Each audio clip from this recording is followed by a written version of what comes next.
The Matildas are set to take on Canada, a test for many players who we didn't see feature for Australia during the World Cup. We can just see the list of names in the formation we have here. Plenty of fresh faces, some debutants as well, and of course the lineup might be a little bit tweaked, but this is what we potentially expect to see.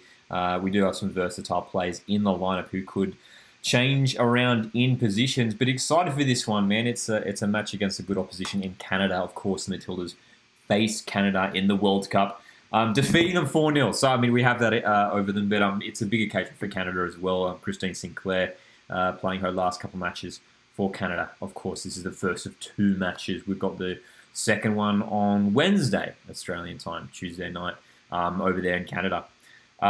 Big keen for this, man. This is the first live stream we've done in over a month, so we're back, and very much keen to watch the Matildas in action. Of course, there's not long until what have we got up next for the Matildas? We've got the final Olympic qualifiers in February against Uzbekistan, the two legs there, and then it's the Olympics are going to come around quick next year, man. So yeah, it's all coming thick and fast. Hey, we saw obviously some fantastic performances from the Tillies in the Olympic qualifiers, very comfortably winning those games over there in Perth, which feels like a while ago now. So this is the final time we get to see our national women's team in action for 2023. Hope you guys are doing well. I see Valhoon here.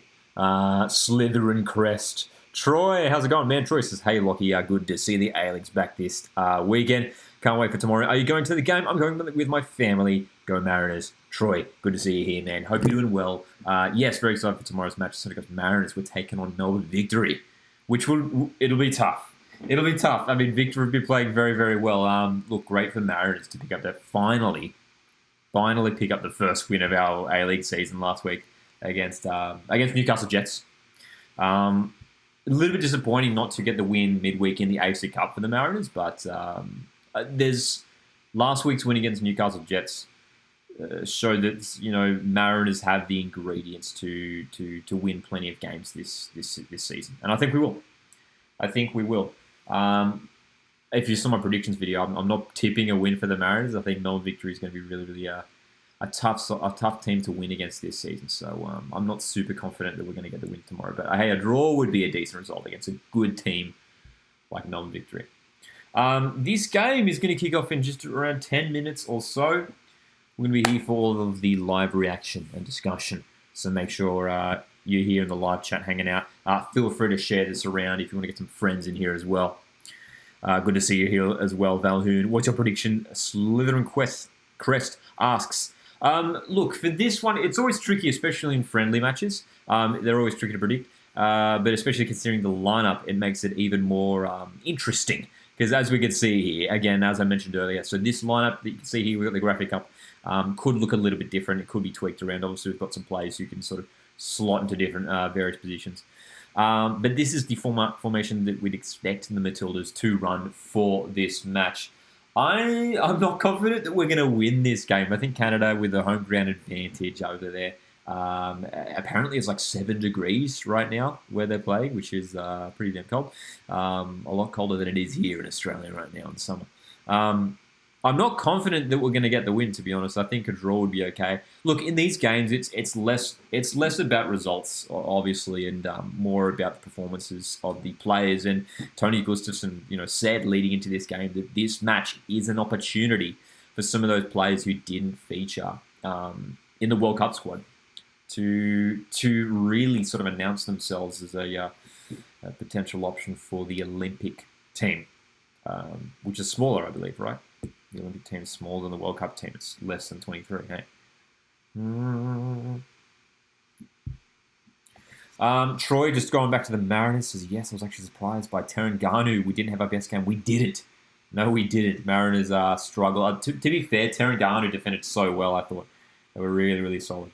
Ryan, good to see you here. Ryan says, from Scotland, it's snowing here. There you go. Speaking of the cold weather, as we were just saying, it's a chilly one in Canada. I don't know if it's snowing there where they're playing the game, but I hope you're doing well. Ryan, Newey Jets football. It says live City FC Perth Watchalong. Does it actually? Oh, no. Did we click the wrong one? It says Matildas Canada for me, but we do have the next watch one coming up. Thanks for checking that. Thanks for actually I see what you've got there.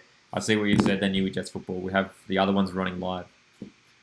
That's impressive. I didn't even know we could run 2 live streams at the same time. Thanks for bringing that to my attention, New Jets football. I'll make sure to close down that other one. But we are planning to do a live watch along for tonight's A-League match as well. We've got Perth Glory, Sydney FC. Which is the primetime fixture in the A-League men's competition tonight. Round 6 has been already underway in the A-League men's competition. We saw Brisbane Roar, Western Sydney Wanderers 2-2, which was, which I think was well, funnily enough, that's the scoreline I predicted too. So I'm stunned that I got that correct because the A-League is always tricky to predict. Always tricky to predict. 2 games today in the A-League men's as well. We've got Western Wellington, which I would expect Wellington to win the game. That's my prediction. How are you guys feeling about that one? Surely a Wellington win, right? I mean, considering the form of the 2 sides, you'd expect them to win that one. 2 games tomorrow. We've got the Monday night fixture as well. So tomorrow in the A-League men's is Mariners hosting Victory, and then we've also got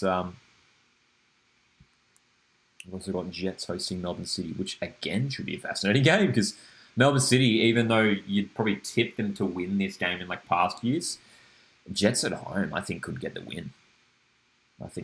For sure.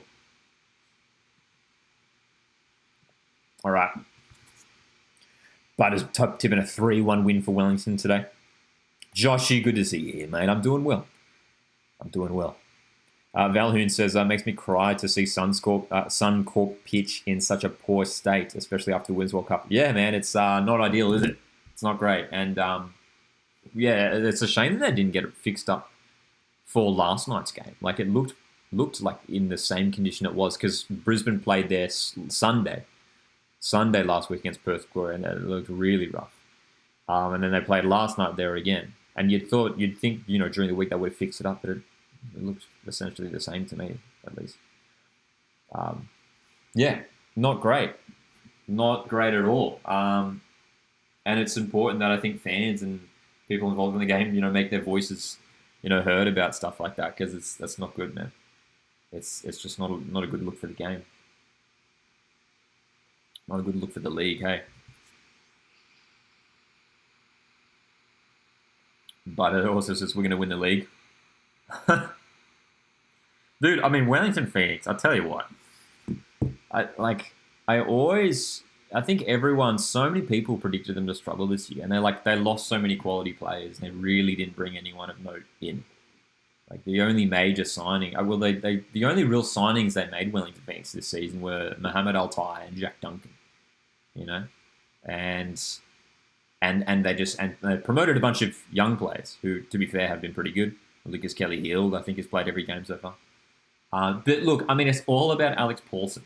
I am obsessed with Alex Paulson. He is incredible. He, for me, is the best goalkeeper in the A-League right now, which might be a big take, a big call. I know Joe Gauci is in some good form as well. Lawrence Thomas is playing well, although maybe should have stopped that goal last night at his near post. That Alex Paulson, if he keeps up this form in the A-League men's competition, he could seriously score himself a move to Europe next year. I can see it happening for sure. Josh, how's it going here? Josh Pollen asks, do you think Perth will get the spoon this year? Do I think Perth will get the spoon this year? Look, there is a chance. I don't think so. I'm not going to go out and say yes they will. It's hard to say because like the teams towards the bottom of the ladder right now, and obviously it's early stage, where it's still early stages in the A-League men's competition. The teams towards the bottom of the ladder, so like Mariners, Western, Gloria down there, Sydney FC, like all those teams, you look at the teams on paper and they really all have enough to be finishing higher than that, to be challenging for the top 6. Perth Glory included in that. I don't think Perth Glory will finish bottom of the ladder, but on top of that, if they're not, then I don't know who will. I'm still perplexed as to why Western United are struggling so much. They've got such a good team. There's clearly something going wrong there with the balance. I don't know what it is. Defensively, maybe. They're quite short in defence in terms of numbers. So it's a tricky one. Hey, who do you guys think will finish bottom of the agency?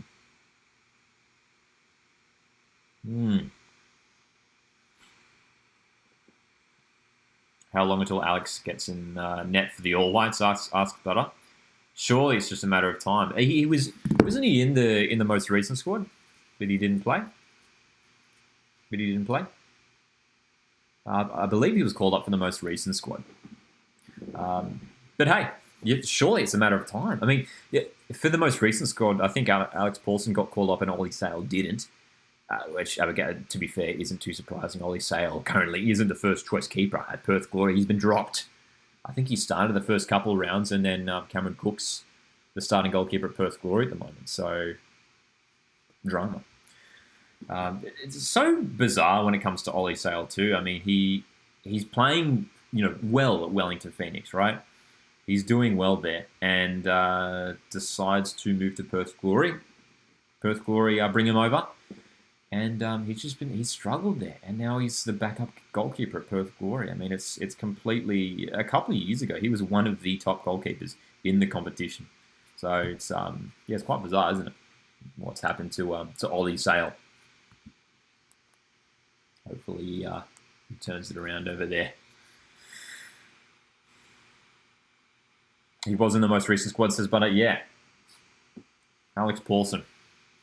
I think I mean, in a few years' time, he could be the starting goalkeeper for New Zealand and potentially playing his football somewhere in Europe. Watchalongs are back. That's right, Dom. Hope you're doing well, Dom. Good to see you, man. We're back.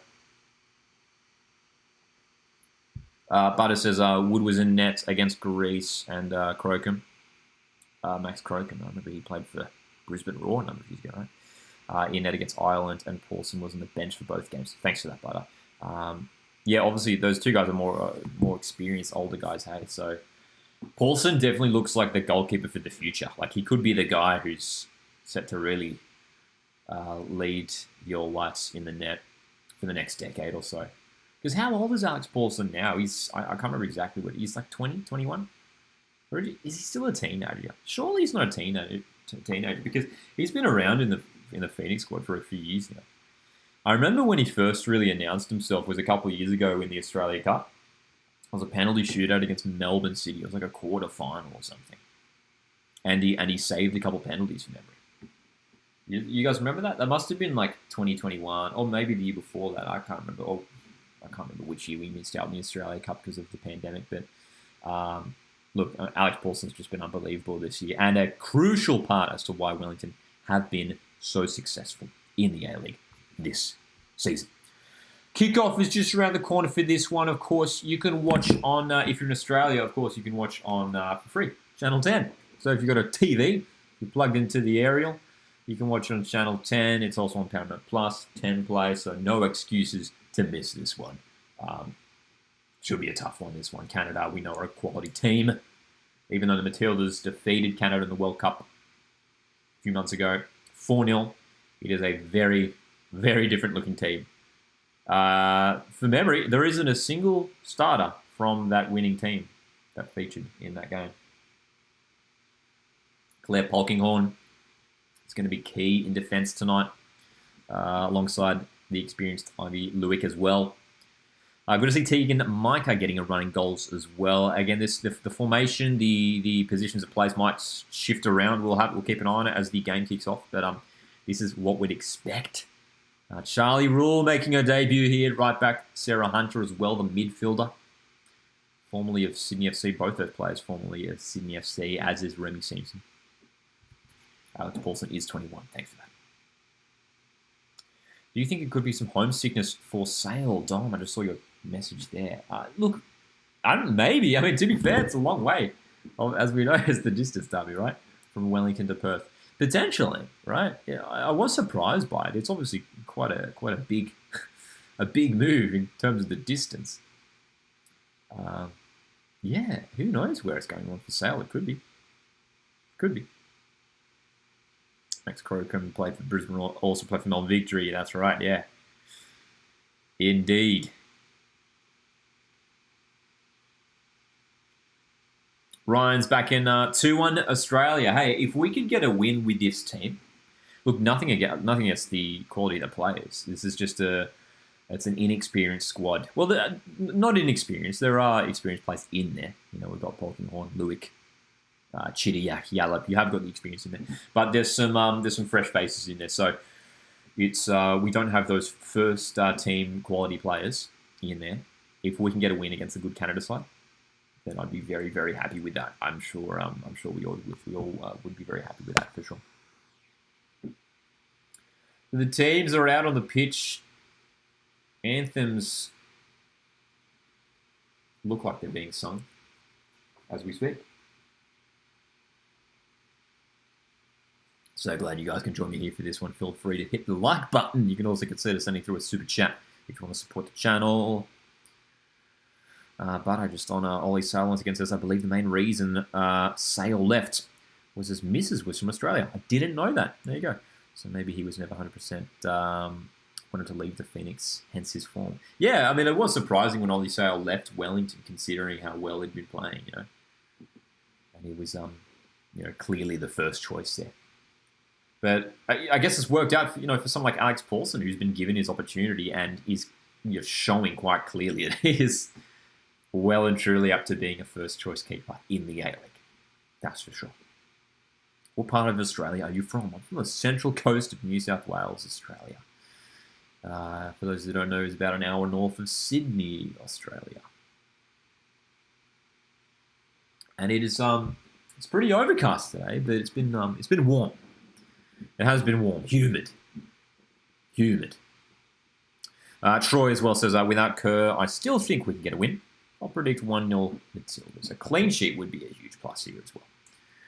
Absolutely. But as I mentioned earlier, the real focus for Australia tonight is, some of these players who, obviously some of these players making their debuts in Rule and Hunter, but players we don't get to see as much, like Simpson, like Sayer, even Claire Wheeler getting a run here tonight. A chance for these players to really cement themselves on that Olympic squad for next year. Yeah. Josh says on Ollie Sale, Sale has a clause in his contract at Perth where we would let him go if a club from Europe wanted him, and he'd be on slightly more money. That's why he came. Interesting, Josh. Interesting. I feel like Sale's good enough to get a run in Europe, I think. Maybe not in a top 5 league, but yeah, I mean, especially considering his age. I mean, well, to be fair, it doesn't really matter as much when it comes to goalkeepers. Hey, I mean, we see goalkeepers who are playing into their 40s, but how old's Ollie Sale now? He'd be like mid-20s, surely, because he's been around for a number of years. Hey, yeah. Joshy says, it's the first time that I know only 4 players in the starting 11. Definitely a sign of the next gen. Yeah, Joshy, that sums it up.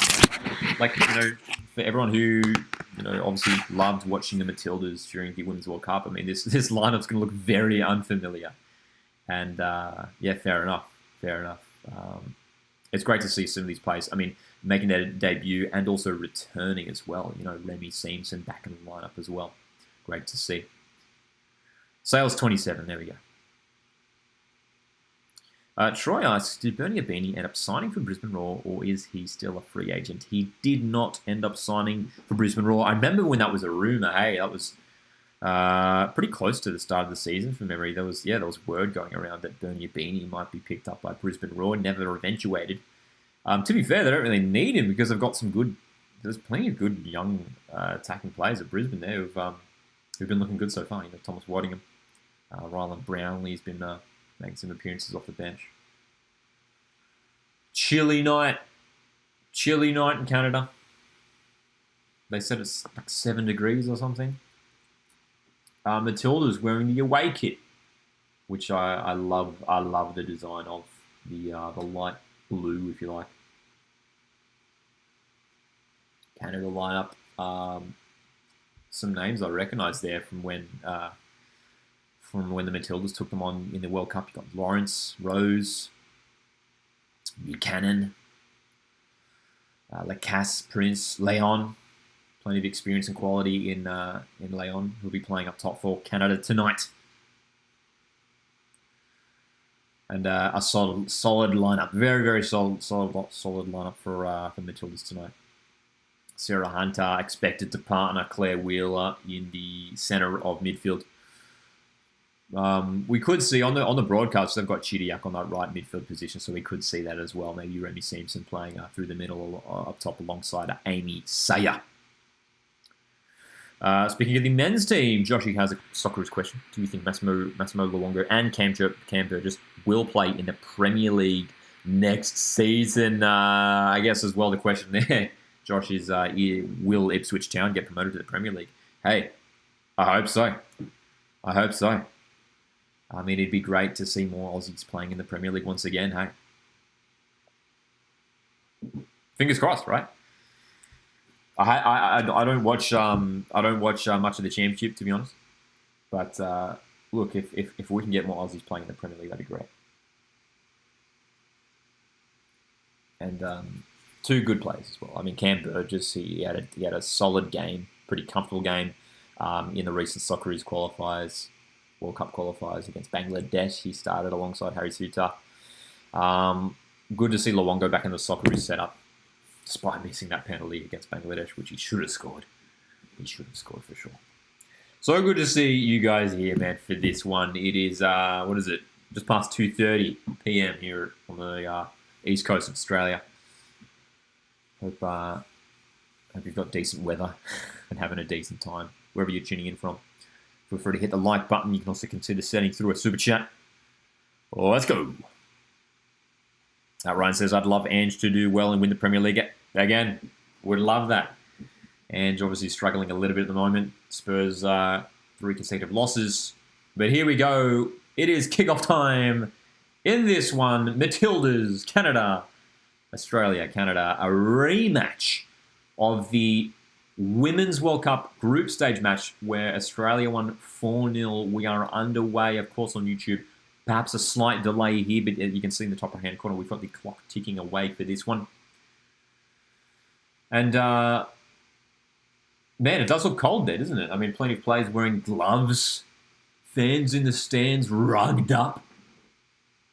But a big Saturday of football here in Australia after this one. Very much looking forward to a couple of A-League men fixtures. We've got Western United hosting Wellington Phoenix. And then, hey, we're going to be live later tonight as well. The A-League Watchalongs are back. We've got Sydney FC, Perth Glory. That's tonight's primetime game. 7:45 kickoff. That's Australian Eastern Daylight Time. So make sure you jump back in later tonight for that one, because that'll be a fun game.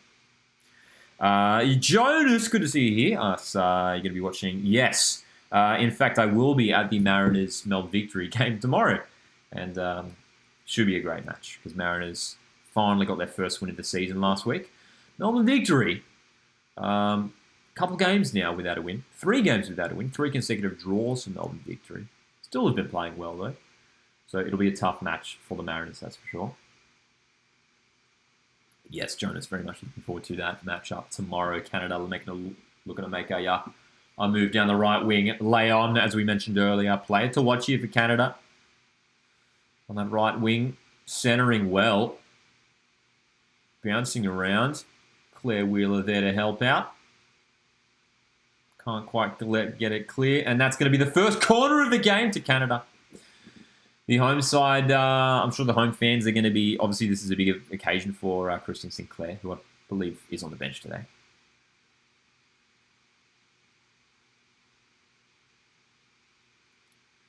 A lot of fans here are keen to send off their Canadian hero, Christine Sinclair. Send her off. Winners her last couple of games on a football pitch as Canada come close here. Scramble in defence and it's cleared away eventually. Australia under pressure here early on. Just a couple minutes in.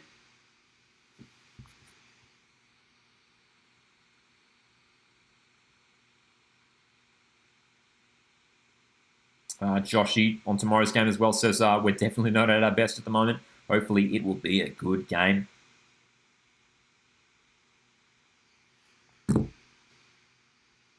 It should be too. It should be too. I'm expecting goals tomorrow, man. I'm expecting goals. In my predictions, I did say 1-1.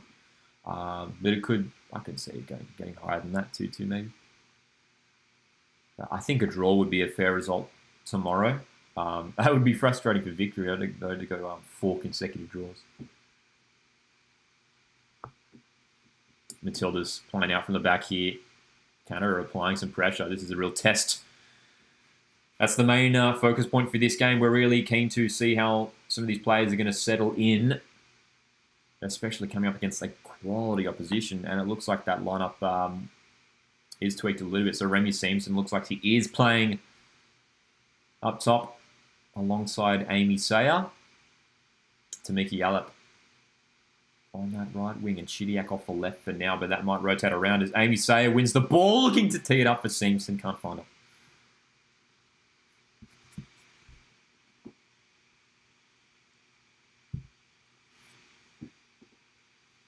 Melbourne weather. What is the weather like in Melbourne right now? It's just been it's been a bit rainy here up here on the Central Coast. Just overcast and humid, which is my least favorite kind of weather. When it's cloudy and it's humid, that's the worst. Like at least rain, you know? Like I'll take rain over humidity. Canada looking to shift forward to Mickey Yallop playing on the right-hand side. So let's update that graphic. Remy Simpson playing through the middle up top alongside Amy Sayer. Important that we do have some experienced players featuring today for the Tillies. To Mickey Yallop. It's going to be crucial in this game. I guess the good thing is if we do want to get a result from this game, we do have quality on the bench, as we know. So many quality players we can bring on if needed.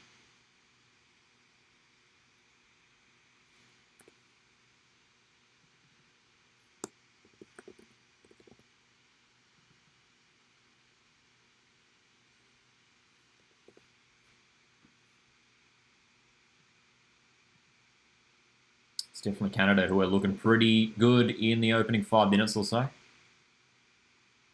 Looking to put Australia on the back foot. Another cross, a little bit cooked. There's our updated lineup for you. So Tamiki Yallop playing off that right-hand side of midfield. Chidiac on the left. Could expect them to swap sides throughout the game too as well. And it's Simpson and Sayer with the pace up top through the middle. -2 degrees in Scotland. Ryan, dude, I do not envy that. That is very cold. Melbourne, it is raining heavily. Dang. And Valhoon says it's stinking hot here in North Queensland. There we go. We've got the full spectrum of weather systems for today's Watchalong. Well, tonight, depending on where you're tuning in from.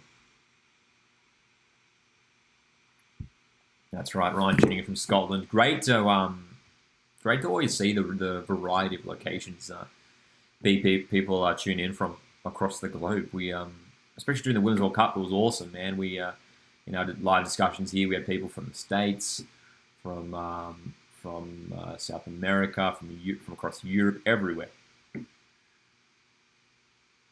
was awesome. I think our busiest live stream in the Women's World Cup would have been that. It would have been the penalty shootout against France in the quarterfinals. Matildas penalty shootout with France. The chat was blowing up, and that was obviously. It feels like ages ago, right? Like, what do you guys think about the Women's World Cup? That feels like a long time ago, right? Like it feels like a year ago. It's only been a matter of months.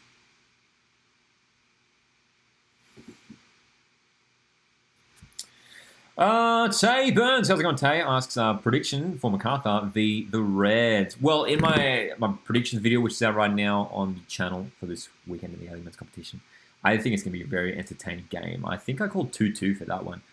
It's a hard one to pick. I can't pick either team to win because, look, the Reds have been in have been in good form to start the season despite that terrible loss against Sydney.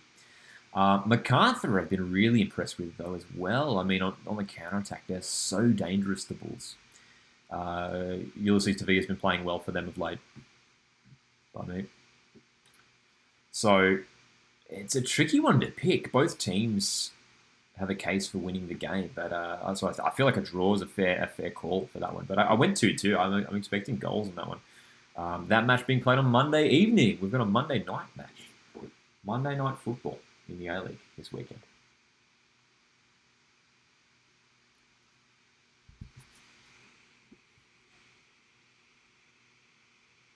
Tay says if the Reds fix their defence, they will be unstoppable. Yeah, for sure. And that's the thing that's really let Adelaide down, I guess, in recent years, is their defence. It's been a bit leaky. Last year was a bit leaky. But in attack, I mean, Adelaide have arguably one of the best attacks in the competition when they're going. You're in Kunda, you got the young guys there, and Nusa Toure, Bernardo Oliveira, Jovanovic, Ibusuki, Clough, Halloran scoring last week against Western. It's a good team. Very, very good team that Adelaide have. 9 minutes into this one, Canada 0, Australia 0. Under pressure, Canada win the ball in the box. Great chance. And it's 1-0. Claire Polkinghorne, the player who we rely on for her experience, her calmness, her quality in defence, has been caught in possession. And it's the home team who open the scoring here. Disastrous from Polkinghorne. She'll be disappointed with herself. Man, I was poor. It was poor. I mean, it's been a clear feature of the opening stages of the game. Canada's pressing, Prince winning the ball and placing it past Tegan Micah. A pretty comfortable goal in the end for Canada, who opened the scoring within 10 minutes. TG out, says Valhoon. Well, if the rumours are true, he might be on his way out regardless of how the Matildas are performing.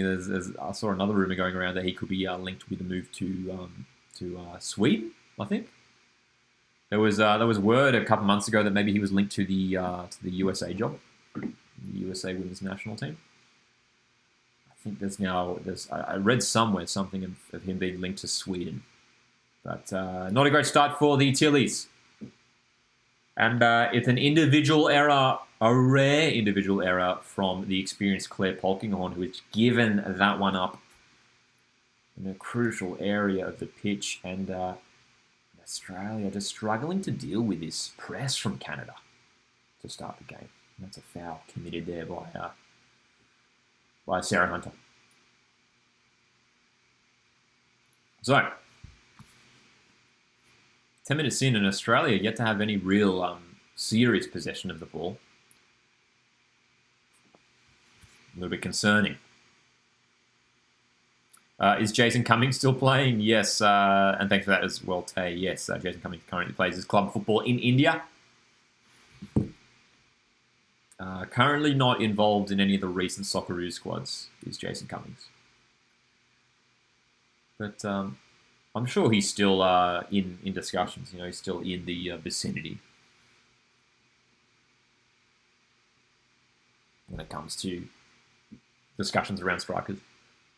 I mean, there's a blow for the Socceroos for the Asian Cup next month, which is next month, right? That's come around quick.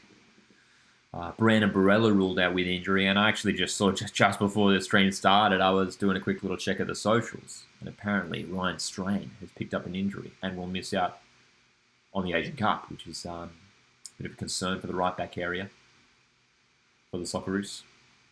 But that places a lot of attention on Lewis Miller, who I thought was very good in Australia's recent qualifiers. All right, let's keep the ball here. Let's keep the ball. Look at this. Look how high Canada are up on this pitch, man. Really trying to box us in. Nevin goes long. Saya tries to get the flick on, but misses it. And again, Canada can drive us back.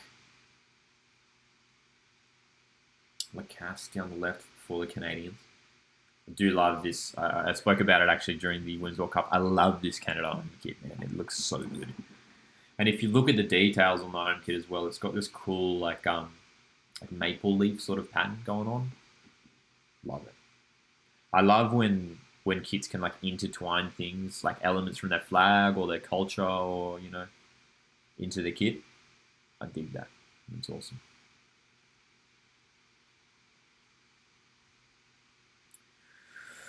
Woo. Lucky we have depth now. I assume you're talking about the Socceroos, as we were talking about just before. Valhoon.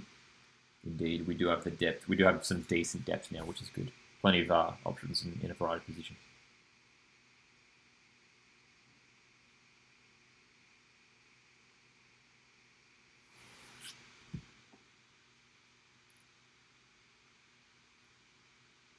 So it was 1-0 to Canada if you're just tuning in.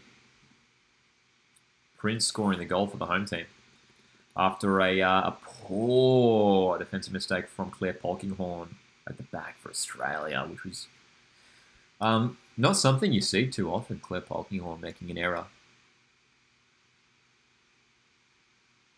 Cannon down the left. Canada playing this new 3 at the back system, which is a change up from the.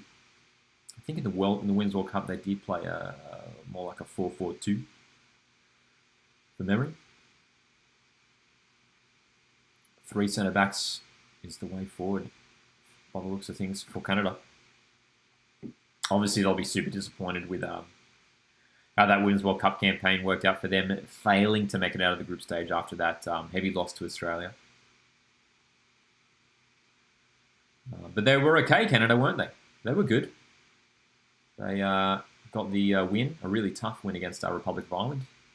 That was a win, right? I think so. It wasn't a draw. Pretty sure they won that game.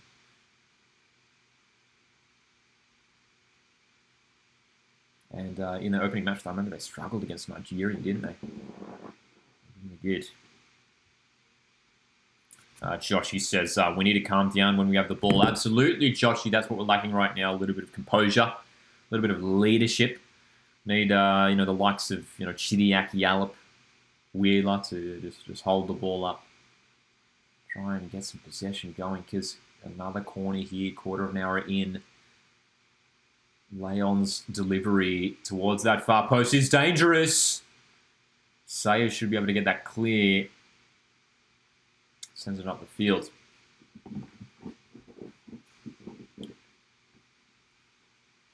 Not the most impressive start here for Australia. It's been all Canada in the opening 15 minutes. We just cannot get ourselves. I mean, we can't even get ourselves on the ball. What's the possession stats looking like right now? Someone look up what the stats are looking like right now because we haven't had much of the ball at all. Canada still in possession. That's a great pass forward. Canada getting in behind once again. There's a great chance. Tegan Micah. Really well done to spring off her line there. Really good. Canada were almost away there once again. Tegan Micah. Sprinting off our line there. Crucial.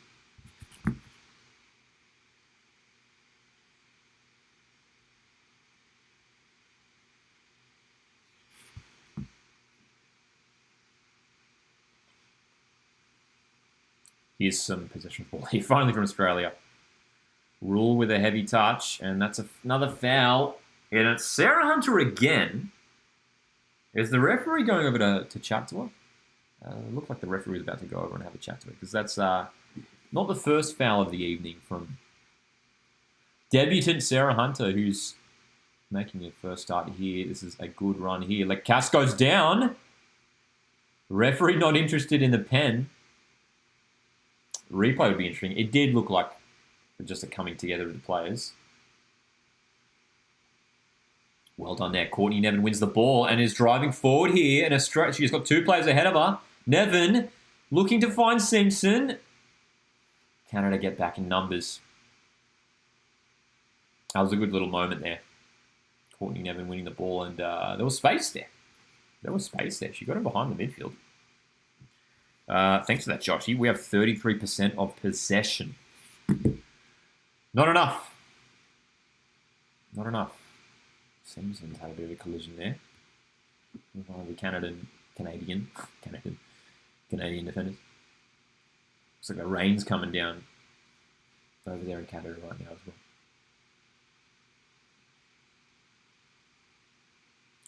If we can just get some field position as well, try and push a little bit higher up the pitch. A little bit of concern here for Remy Simpson, who is not getting back to her feet. Perhaps an injured ankle here following that collision. It looks pretty innocuous, hey, but she was immediately holding a right ankle after that collision. Oh, actually, that looked like there might have been a slight twist to the ankle. This might be a rolled ankle. Right foot, is it? Well, perhaps a knee. I'm not a doctor. Spencer here. Good to see you, Spencer. Very odd Matildas lineup. Yeah, man, it's a fresh lineup. It's a fresh look for the Matildas for this one. But as Tony Gustafson has said in the lead up to this game, it's a chance to give some other players an opportunity to give them a chance. Give them a shout in for the Olympic squad for next year, which I think is great, and that's what these friendlies should be an opportunity for. It's a balance, though. Obviously, you don't want to just throw anyone in there. We still want to make sure that our first team players are gelling together in the national team and playing well. And we're winning games together. But I'd expect for the second game on Wednesday that we are playing a more experienced team with some of those World Cup stars. Are you coming up for Brizzy Raw versus Mariners? I would love to get up there for that one. It's a couple weeks away, isn't it? Jets Ground will be terrible tomorrow. Currently had motocross on it. Really? Damn, dude. Like today or like recently? Man, it seems to be like an ongoing thing with some of these A-League grounds. We were talking about Suncorp Stadium earlier and how the pitch at Suncorp isn't looking great. And Newcastle, I know, isn't that right? I know there were some concerts up at Newcastle Stadium in recent months, which is why they didn't play many home games to open up the season. The Jets. That's a jeez. Oh my gosh, dude! Almost given away again in the back. Well, it has been given away again here. That could be a handball from Polkinghorne, and it's two. Oh my god, dude! I thought it was going in.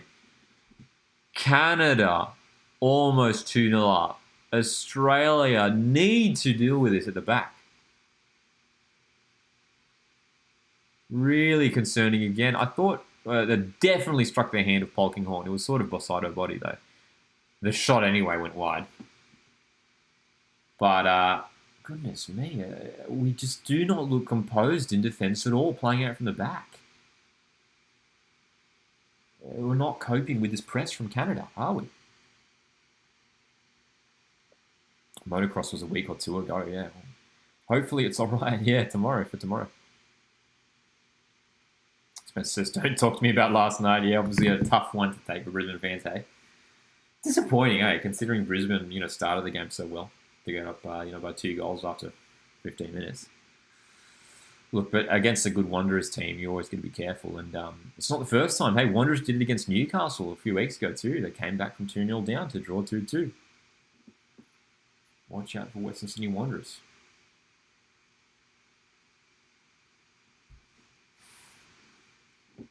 (1-0) to Canada.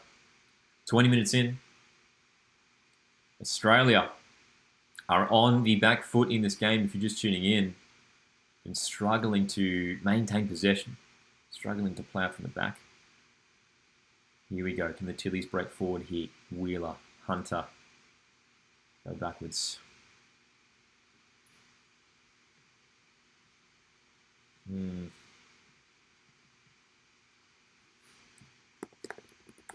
These players are good too. The likes of Rule, Wheeler, Sarah Hunter as well. I mean, we know these players are good. They need to be given the time and the opportunity, but we just don't even have the ball. You know what I mean?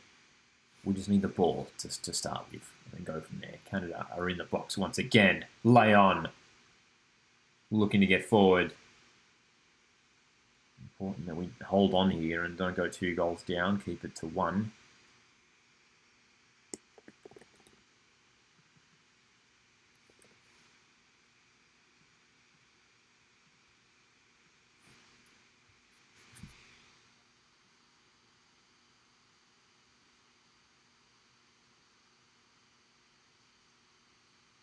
Spencer on Brisbane Roar says, I love our attacking explosiveness, but our endurance is shocking.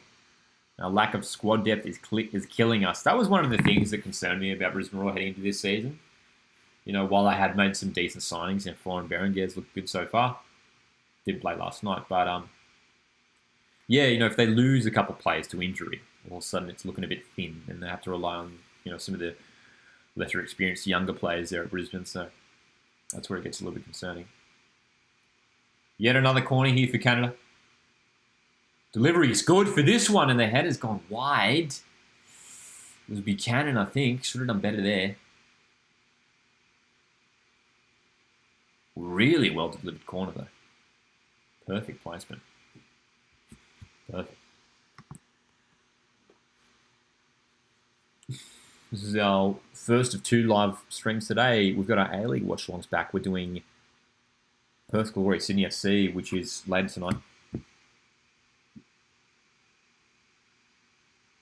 Should be a good game too. Sydney FC will want to bounce back at home after that loss in the Sydney derby, and I think will. Against Perth Glory side, who are still not at their best right now. I can't see Perth Glory getting anything out of the game tonight. But if look, if Sydney failed to win tonight, it's not looking like a good start to the season for them. Obviously, early days still.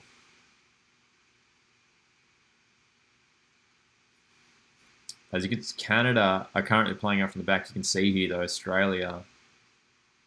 Interesting. Okay. Not applying as much pressure up the pitch when Canada are playing out from the back, that's for sure.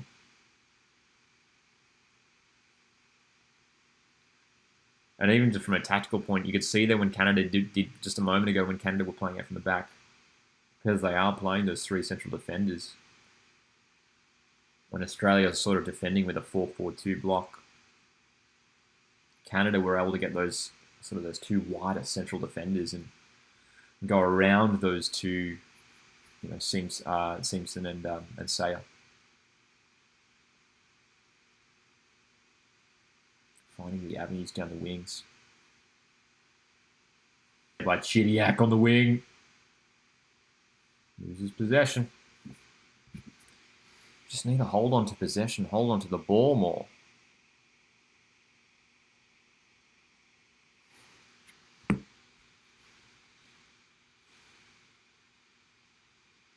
"25 minutes. I think Australia have registered a single shot up to this stage. It's been all Canada.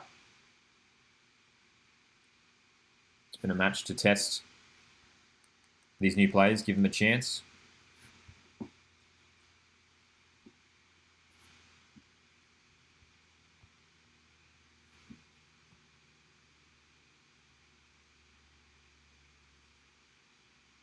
Huge nights for Charlie Rule, Sarah Hunter, these players making their debuts. 2 former Sydney FC players too, of course. Sarah Hunter now at Paris. Charlie Rule over at Brighton and Hove Albion, alongside another Sydney FC teammate in... not former Sydney FC teammate. I was about to say Remy Simpson, but she plays at Leicester City, if I'm not mistaken.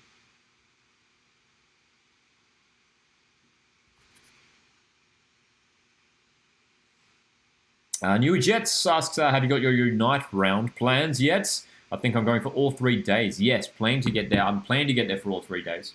I'm still figuring out which games I'm going to be getting to. Yes, I want to go to as many as possible. It's kind of annoying that you sort of have to pick, you know what I mean? Like, we've got games happening at the same time. So, because I know there's one night where I was keen to get to some of the A-League men's action, but the Mariners women's team are playing at Leichhardt Oval, and I'm now starting to sort of look at trip would be from, you know, Leichhardt Oval to Combank Stadium and stuff like that, which it might be a bit too tricky to make happen, but Very much looking forward to United round. Great save, Teague and Micah. Another corner from Canada, and Micah called into action, and that's a clear foul on Saya.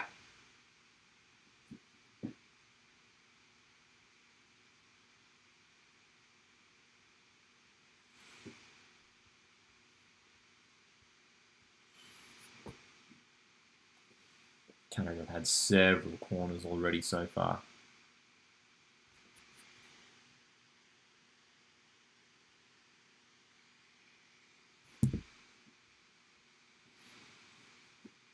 Australia probably lucky to be only 1-0 down at this stage, hey?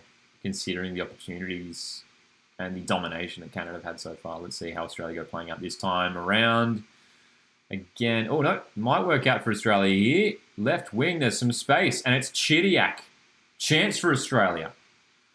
Couple plays central. Chidiac looking to take a player on. Does all right. Just poked away at the end, though. Almost got around. Great move. That was a good little opening, though. As soon as we get past that, the midfield block, the space opens up.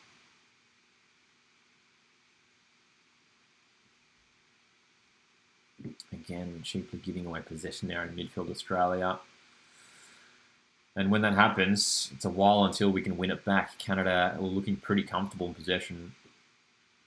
Shifting the ball around, getting it into the wide areas.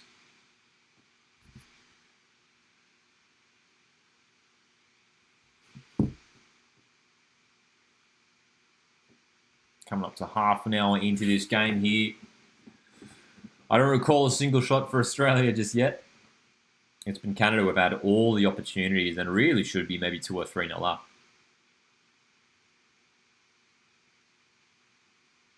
And there's been times through Gustafsson's tenure as the Australian women's national team coach where there's maybe been some matches where, you know, obviously there's a balance between the experienced players, you know, the quality players. We're playing a strong team who are going to compete, and then a team of inexperienced players who, you know, you're just looking to sort of give them the experience and game time. And we think back to the games against the friendlies against Spain a couple of years ago, against USA at home, where maybe Australia struggled and maybe that balance, we got it a bit wrong.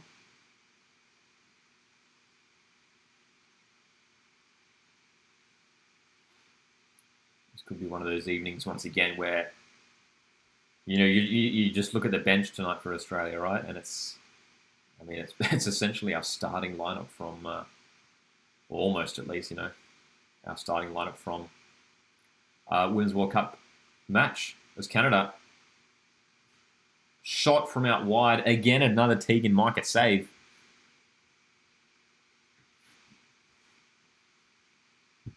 Lay on that time. Challenging Teague and Micah from a wide position. So it's going to be another corner. Again. I've lost track of what the corner stats are looking like now, man. So, Leon to deliver this one for Canada. Starlight Stadium here in Victoria, Canada. Delivery's good once again. Bouncing around. Buchanan just wide. Oh my goodness. Canada are pleading for the corner there. It did look like it took a deflection to my eyes, but we got the goal kick. What a chance, though. Again. It definitely took a deflection. Definitely took a deflection, so we get away with that one there. But goodness me, we are really, really living dangerously here. Plenty of opportunities for Canada to double their lead. They haven't been able to do so, and that leaves the door ajar for the Matildas to get themselves back into this contest, level the scoreline. Charlie Rule dispossessed here from right back. A little bit too easily there. This is a real tough opponent. To be fair, this is a real tough opponent for some of these debutants to make their first appearance against this Chidiac. This is a great drive forward. Now Saya, look at the pace here for Australia. Yallop delivers. Amy Saya chips it in. Headed away. Nevin pushes up, looking to keep Canada back, and surely that's an Australia throw. It is. Great pace there with that attack. That was great. That was more like it from Australia. Getting forward with some urgency.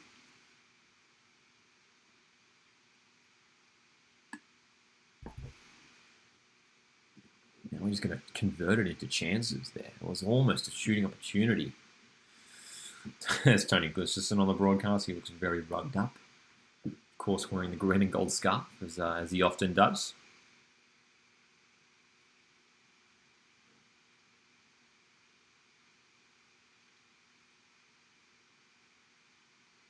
Canada.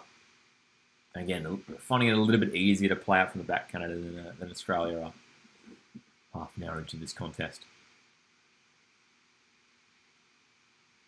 Wouldn't be surprised if we saw some substitutions at the halftime break for Australia.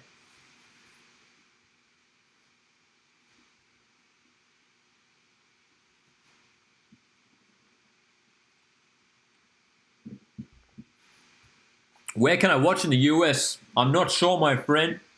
You might have to have a bit of a Google on that one. I'm sure it would be available somewhere to watch. Great to have the match on free-to-air here in Australia. So much attention and love for the Matildas, man, after the Women's World Cup. Just the country really came together for that Women's World Cup. And brought so many Aussies together. Fantastic sporting moment for Australia, seeing the Matildas make it all the way to the semi-finals in our own Women's World Cup. Long ball here. It will find yellow. Just no, almost. Very close. No worries. Amazing little Geo.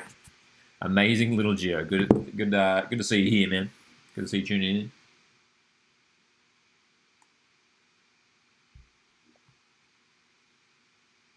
All the way from the US. What time is it over there? That'd be pretty similar to this one, potentially. I think it's 7:30 p.m. Kick-off local time in Canada for this one. Chile won. Up there in Canada for this one as well.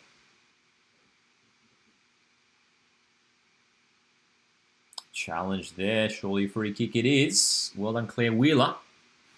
Winning the foul. 11 p.m. There you go. East Coast then, I'm assuming.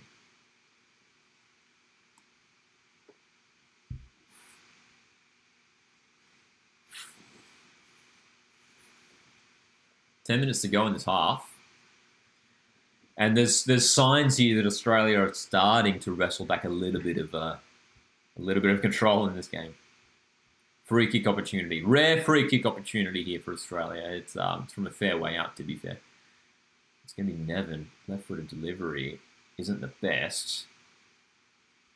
Canada should be able to deal with this. A little bit of a heavy touch there from Sarah Hunter.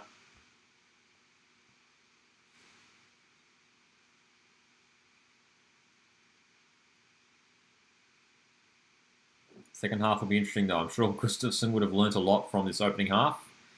Plenty of inexperienced players featuring here for the Matildas today, of course.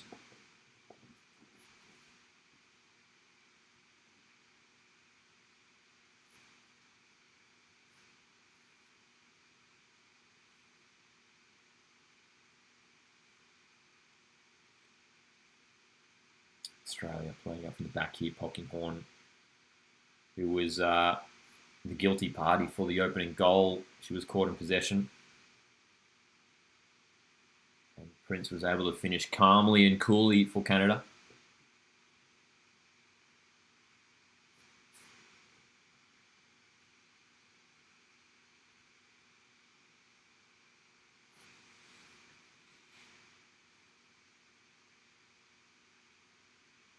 All right, let's see what we can do here. Wheeler, Hunter, under pressure, has to go back. Polkinghorne, a little bit of confusion there between Rule and Polkinghorne, who's going to take that ball. Again, the pressure from Canada is intense. Australia looking to keep the possession. And again, a poor pass. And Charlie Rule, who gives it away once again. Maybe struggling just a little bit just to settle into the rhythm of the game here. Charlie Rule at right back. A couple of times she's unfortunately given away possession. That's a good intervention there. And wins the throw there, Charlie Rule. Well done. This possession is like me playing FIFA, says Joshy.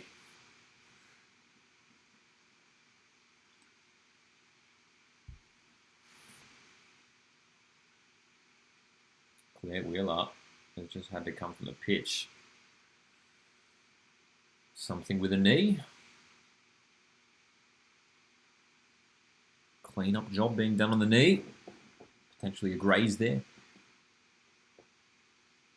Canada, again, winning the ball. Finding the space forward. And the shot is dragged wide from Leon. But again, it just sums up this match pretty well so far.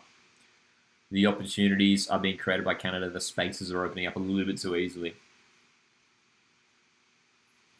And Leon, who is one of Canada's best players and has been good tonight, coming close there, but will be disappointed that she did drag that shot wide.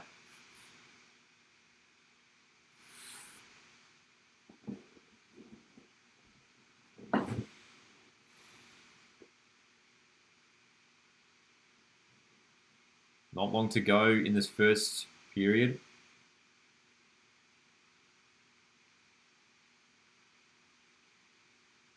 Claire Wheeler's back on the field after being treated on the sidelines. Pokemon. Wheeler. Again, playing after the back. Let's see if we can break past the line. Simpson. Chidiac.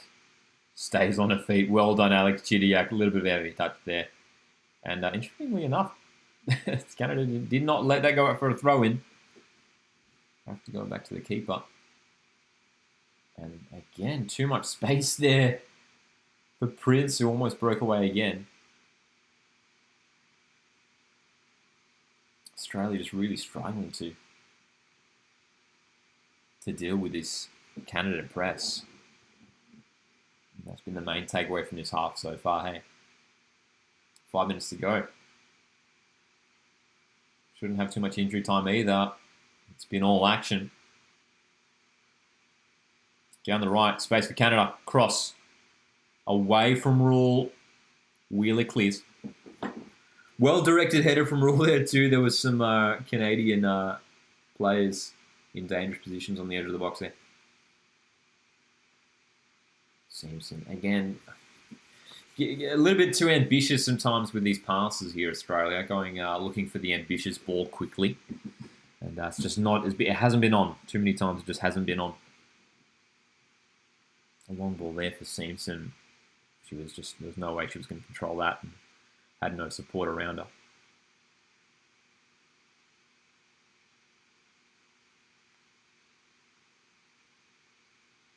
Throwing for Canada once again. In a good area. Surely that went out of play. It did. Not long to go in the half. Can we find an avenue back into this contest?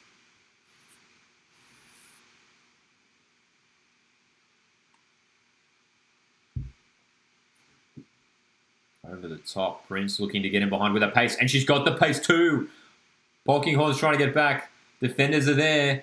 Prince has teammates in support. The header to Leon. Good block. I think that was Ivy Lewick. Crucial intervention there. Canada were attacking with pace and it was a bit worrying for a moment, wasn't it?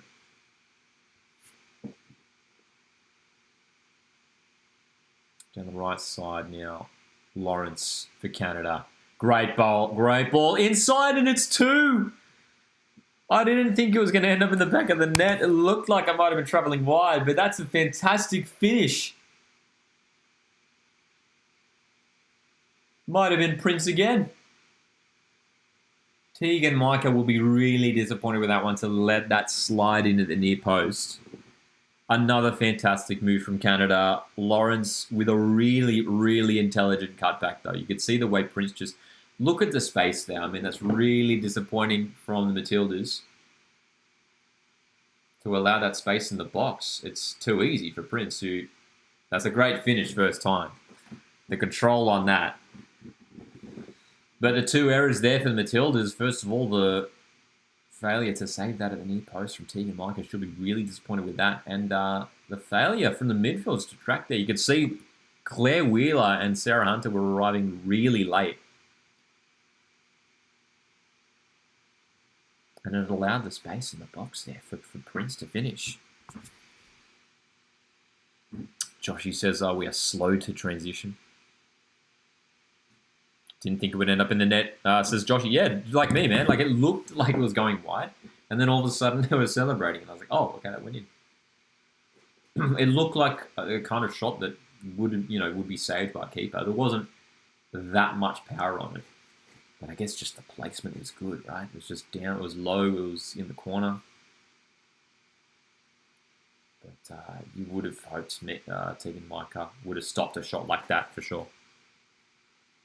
We're not out of it, says Gio. There's still time, of course, as we know. Second half coming up, but Australia need to change something around if we're going to get back into this.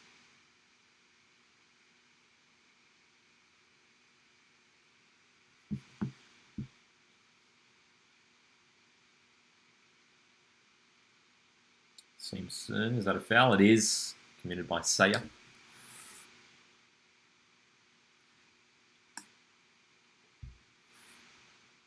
I think it's a prize, the keeper says, Joshy. She did take it first time. Maybe Micah wasn't expecting that first time shot. I don't know. Another ball in behind from Canada. Nevin will win that one. In fact, it's Lewick. Just to play it out of play for a throw for Canada.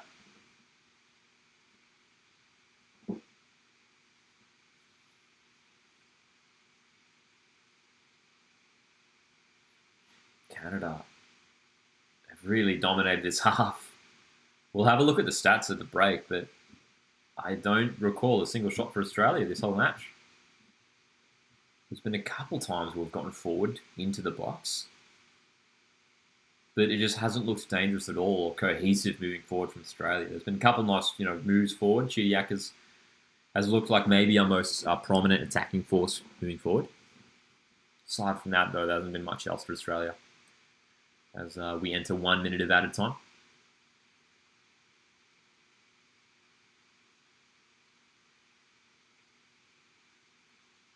All over the top from Canada towards Leon is good. She's onside. Corner. Corner stats must be racking up for Canada too, hey.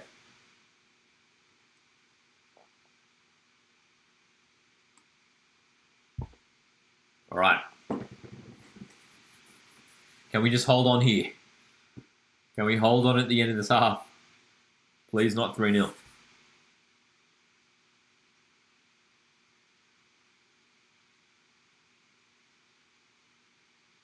Leon goes short. Back for Buchanan, for Lawrence.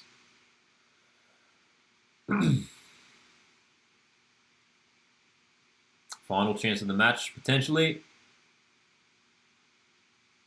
Ref might blow the whistle here, and she will. That's the first half. Done and dusted. And it is a dominant display so far from Canada. Australia have struggled to get into the contest. 2-0 to the home team. Prince with a couple goals. A couple nice goals too. What can Australia do to get back into this contest, man? It's worrying signs. Very, very worrying signs so far. So, half time, 2-0.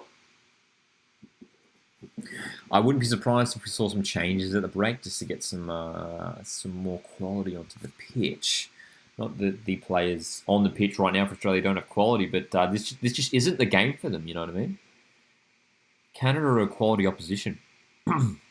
Here we go, Gio. Thanks for coming in with the stats, Gio, in the chat. Says they have 5 corners while we have none, and only 39% of possession. Yeah, man, it's been pretty dominant from Canada so far. They've been dominating pretty much every aspect of the match, which is worrying. It is worrying. I mean, how are we going to get ourselves back into the contest? Which again, another one of those scenarios where I think we've committed too many, inexperienced players to the starting lineup. Maybe would have benefited by having some more experience and quality in that starting lineup. Chidiac for me has definitely been Australia's brightest spark moving forward. There was a couple of moments there where she got to spring forward. But, Amy Sayer, Seamson, they just haven't been able to get themselves into the game at all. They've been having to do more defensive work than anything. First goal, Polkinghorne, disappointing mistake as well. She'll be disappointed with herself with that one. Hey. Claire Polkinghorne, especially from someone of that, with that experience and quality, you're surprised to see that from someone like her. That mistake at the back.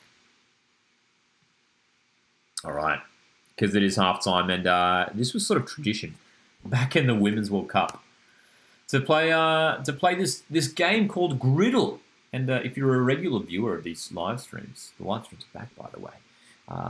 You might remember we used to do this quite a lot. This game called griddle, the A-League player guessing game. We're going to pull it up right now and give it a try of today's griddle, which is always a good way to test the A-League knowledge. Let's fit this into the screen for us here. It looks like we've got some interesting options here for this one. Melbourne City, Melbourne Victory, and 4+ finals games, which is always a tricky one. And what have we got here as well?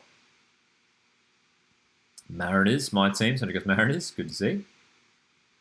Player of the season, 35+ years old on debut. So, if you guys want to play this, of course, it's griddlegame.com, made by the folks over at Ultimate A-League. So we're going to test our A-League knowledge live here on the stream. And we're going to see how we go. So, AUFC fan in the chat, good to see you here, man. Says, hey, Coach, Matildas are under absolute siege at the moment. Just shows the players ain't up to the level yet. AUFC fan, yeah, man, it's been a struggle for the Matildas so far, hasn't it? Just can't find any sort of control in the match so far, hey. It's been tough going. So, hopefully some substitutions at halftime to regain a bit of control for the Matildas. But let's jump into our halftime entertainment here now. Griddle. So, where do we start? 35+ years. 35+ on debut is always a tricky one. Now, it's Thomas Sorensen here for Melbourne City, I think would be an option. Thomas Sorensen. There we go, 39. For Melbourne Victory, 35+ years of age on debut for Melbourne Victory. Just trying to think. They don't often sign super old players. Melbourne Victory. We might come back to that one. A player who debuted over the age of 35 and played 5+ finals games. I'm tempted to put Patrick Zonzavike, one of my favourite all-time Central Coast Mariners players. Oh gosh, surely there's some obvious options there. 35+ years old on debut. Let's think of a goalkeeper. Liam Reddy, maybe? How old's Liam Reddy now, though? Kind of want to go Liam Reddy. Surely he's... this could be a really silly guess. Let's give it a shot. Oh, dude. I've had a massive brain fart. I've just had a massive brain fart live on stream. I don't know why. My brain thought that meant 35 years, like now, like over the age of 35. I'm so silly. Wow, let's ignore that one. That's hilarious, dude. My brain was like, yeah, 35. He's over 35 now, right? For some reason, I forgot that they meant on debut. That's so funny. Anyway, an absolute blunder there. 5+ final games for the Mariners. Matty Ryan. You know what? Let's go John Hutchinson. A safer guess. Player who is one player of the season. Let's jump into that one because that's always tricky.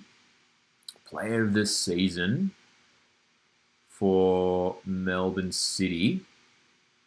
Surely Jane McLaren would be in there. What about for Melbourne victory? For Melbourne victory, I'm pretty sure I'm going to put Bessa Parisha in there. We've won one. And we're struggling, aren't we? 5+ finals games. Thomas Broich. Surely one player of the season at Brisbane Roar. We've only got a few more to go. Dude, again, if you're just tuning in, we had a massive brain fart when it came to the Liam Reddy. My brain was thinking that meant he's currently 35, over the age of 35. 35 plus on debut for Melbourne victory. That's the one that's really stumping me. I can't think of anyone. There's a player, Hoogland? Tim Hoogland? Maybe. 34. So close. So close, dude. A player who's played for Melbourne victory and Mariners. These are the easier ones. Tom Rogic and Mariners and City. We're going to go Scott Galloway here. So, not the best day in griddle today. Not the best. But, hey, we improve. Hey, we're always learning. All right. Second half is just around the corner for this Matildas matchup. Of course, it is the first of 2 games against Canada. The next one is on Wednesday, Australian time. Tuesday night over there in Canada. Let's fix up this graphic. They're showing the substitute bench for Australia on the broadcast right now, and it's just, Steph Catlin, Caitlin Ford, Emily Van Egmond, Fowler, Kennedy, Hunt, Rasso, Gorry, Carpenter, Cooney Cross. That's like literally. Actually, that might actually be our starting lineup from the Women's World Cup game. Okay, there's so many players there who could make an impact in the second half, who I'm sure we'd love to see feature in the second period. Of course, big blow for Matildas. No Sam Kerr, as we already know. Already a massive blow. No Mackenzie Arnold is the other one as well. She is out for these 2 friendlies. Sorry, Joshy, what are the answers for the 35 plus years old for victory? Let me quickly pull it up again. Because, I couldn't think of many, hey. Don't think there were many. I'll pull it up and we'll have a look once again, hey. So, not the best effort in griddle today, unfortunately. Only 5. Okay, Contreras, Bruno Fornaroli. Oh, of course, Fornaroli. Jakob Poulsen. Nani. Should have gone for that. Nani and Ante Kovic. There you go. Bruno Fornaroli. That's obviously a more recent one, hey. That's one that we probably should have gotten to. Bruno Fornaroli. Of course, would have made his debut for non-victory at that age. Over the age of 35, has been involved in the A-League for a number of years now, Bruno Fornaroli. Started at Melbourne City, Perth Glory. Now playing his football at Melbourne Victory. And he's been one of the standout players in the competition so far.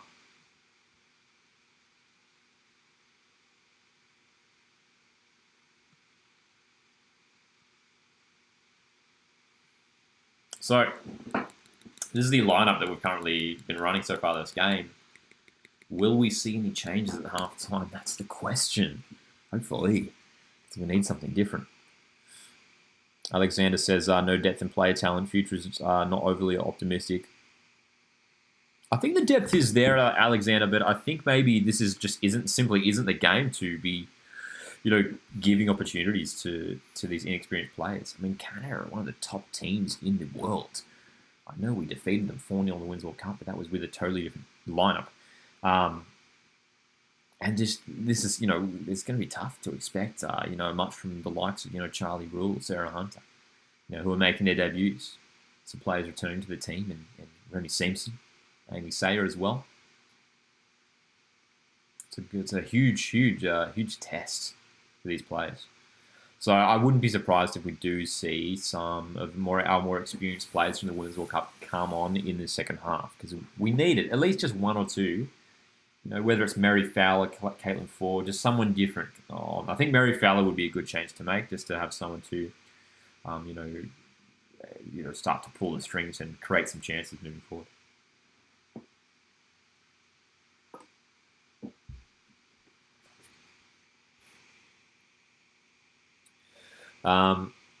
Saw Bruno Fornaroli was 34. I think he's 36 now, isn't he? He's been in the A-League for a while too. I mean, he came to Melbourne City many years ago now too. I think it was like 2015 or something like that, 16 maybe. Can't remember exactly, but it was around that time. Bruno Fornaroli. Second half, matter of minutes away.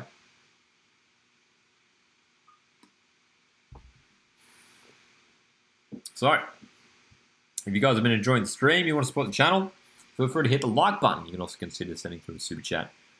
Appreciate you guys tuning in as always. Got a big round of our A-League men's football coming up, which is already underway. We saw Brisbane and Western Wanderers draw 2-2 last night. Western United host Wellington Phoenix to Savo. And then tonight it's Sydney FC hosting Perth Glory in what should be a fascinating contest. Tomorrow, two great games as well. Mariners Melbourne Victory should be a fascinating contest. And then Newcastle Jets have got Melbourne City at home. And then we've got a Monday night fixture, which should be a great game to finish with the round as well. I'm expecting a lot of goals from Macarthur FC, Adelaide United.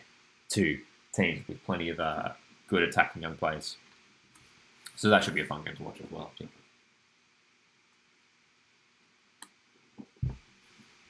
All right. Mary Fowler, Caitlin Ford. Who else could we see implemented into this lineup for the second half? Maybe Kyra Cooney Cross to get some more movement there in midfield. There we go, as they're showing on the broadcast now. BC plays Vancouver. Is going to be hosting the second match between these two teams Wednesday, Australian Eastern Daylight Time. I believe kickoff for that one is 2 p.m. Australian Eastern Daylight Time as well.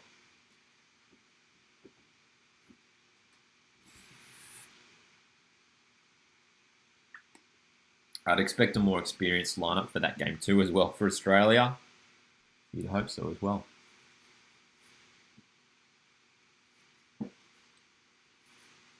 So, it's all football at the moment. A-League men's, A-League women's, Matildas. The Socceroos are back in action next month in the Asian Cup. Matildas, the next match is for the Matildas, of course, as well. Taking place in February. Matildas have a couple qualifying matches against Uzbekistan. Two-leg match up to decide who goes through to the Olympics. We'd expect Australia to go through, but we've had some tough matchups against Uzbekistan in the past in both the men's and women's teams. But we expect Australia to get through to the Olympics. Of course, Canada, the current reigning Olympic champions. They won it last time around. But after a good Women's World Cup campaign, we'd be hoping the Matildas would have a good run in the Olympics. Hopefully a fit and firing Sam Kerr for that tournament as well. You know, that's one of the things from like the recent Women's World Cup is I just wonder what it would have been like if Sam Kerr had been there and fit from day one. You know, of that tournament. It would have been good. So, teams are back on the pitch. Have we made any changes? That is the question. We are underway. Clock is ticking. Let's have a look on the pitch for Australia. Are there any changes? Has there been any alterations made? And yeah, answer is yes. I see Emily Van Egmond on the pitch. Let's see if there's any other changes here. Good player to bring on as well. Emily Van Egmond brings a lot of experience, a lot of class. Looks like she'll be playing in an advanced position as one of those two attacking players for the Matildas. Do we see anyone else? Looks like Amy Sayers moved out to the right wing. Chidiac through the middle.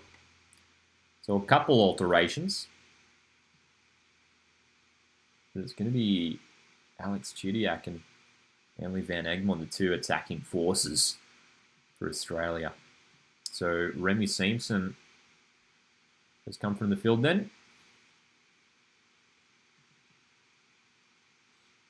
To be replaced by Van Egmond.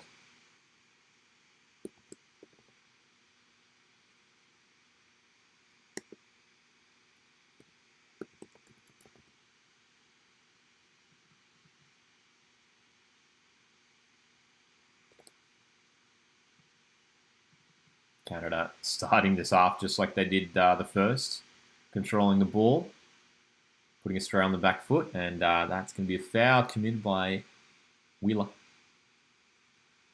And another good chance here for Canada to open the match.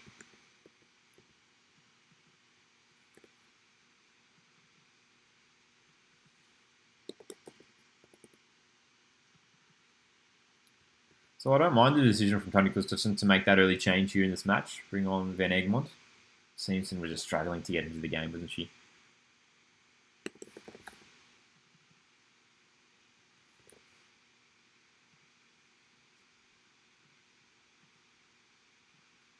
Free kick chance here for Canada. Leon's delivery is fantastic. And oh my goodness, how is that not 3-0? What an opportunity. Australia so close to conceding yet another goal.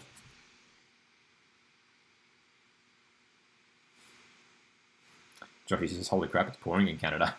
Yeah, man, they showed us the shot of that one of the floodlights, and yeah, man, you can see it coming down for sure. Cold and rainy. Not the best conditions for football.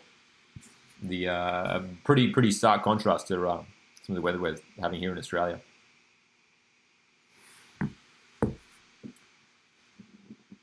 That's another foul, isn't it? No, it's not. Okay. Look, oh no, Canada won the ball way too easily there. That's 3-0. That's 3-0. How did that even happen? How did that even happen? It's 3.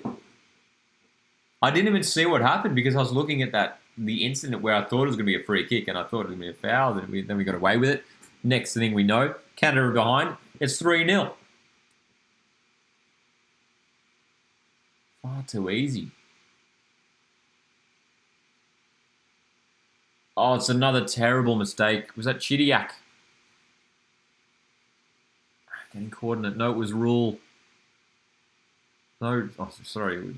Neither of them. It was Sarah Hunter, who's been caught in possession too easily. And Lacasse takes the opportunity and finishes.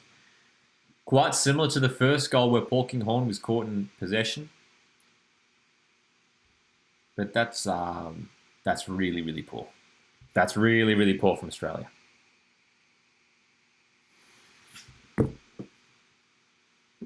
-0, and it's going to be a tough test for Australia to get ourselves back into this one now.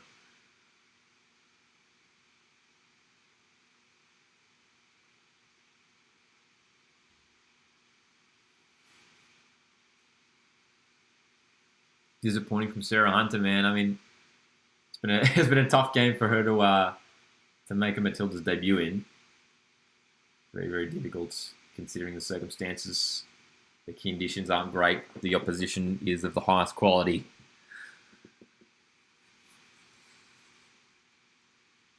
Emily Van Egmond has been brought in at the break to try and stabilise things for Australia, but don't know if that's going to be enough.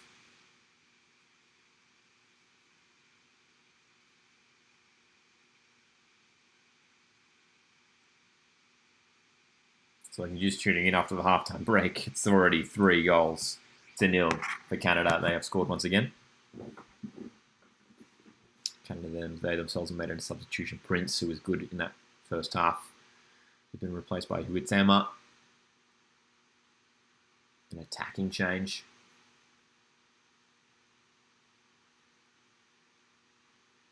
But it's another case of, I think, Tony Gustafsson just playing too many of these experienced players all at the same time, and we're clearly getting outclassed by quality opposition. Joshy says, please don't pass it around the back. I mean, that's where it's been going wrong, hey. Twice now, Australia caught in possession at the back, and Canada able to just waltz in and score far too easily too.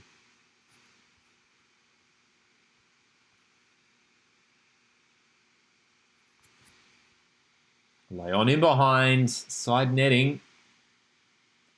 But again, it's just showing how fragile Australia's defence is right now.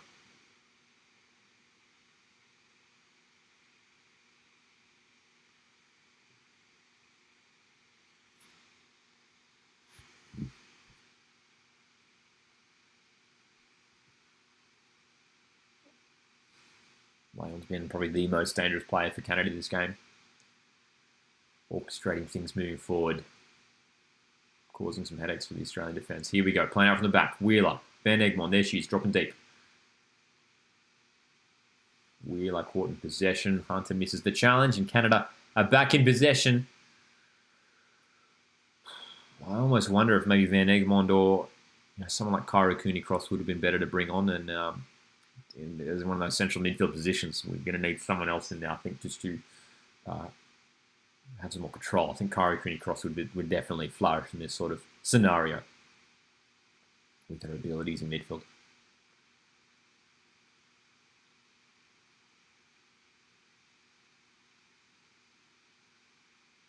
Yallop loses the ball, throwing in a good area here once again for Canada.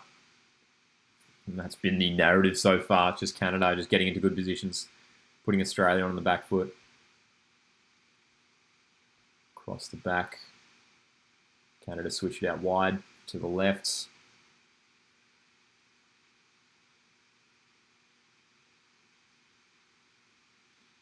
Our defensive shape overall is all right when the game slows down like this, but as soon as Canada attack with pace, they're struggling to keep up.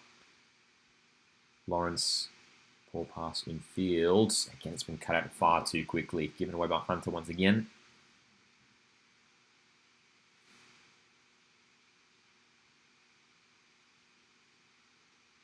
Look, regardless of the result, it's a valuable experience for these players coming up against a quality opponent. Well done, Polkinghorn. Using her strength there. And there's some space on the left here. Yallop surely just needs to drive that forward. Look at the space. Well, Tamika Yallop had a clear paddock in front of her. And opted to pass backwards. They just try and shift the team forward. We're playing out from the very back, and it's clearly not working. Something like Tamika Yallop, you thought would have just had the knows she would have had the time there, the space, just to stop and look and see that there was an opportunity to push forward. Joshy says we cannot do anything to stop Canada. Struggling, hey? No worries, Joshy. Have a good one, mate. Hope you enjoy the victory game tomorrow against Mariners as the shot comes in for number 4. Australia appealing for something. It's not going to matter. That's 4. It's going from bad to worse here on the scoreline. Less than 10 minutes into the second half. We've already conceded another 2. Tegan Mike is talking to her defence. The bunch so far, left-footed strike, and it looked far too easy. I think the Matildas were complaining about a potential obstruction. Leon looked to be in an offside position. A reverse angle would be interesting here on the replay. That's right, Ollie. We're not happy with this, eh? That's a 4th goal for Canada.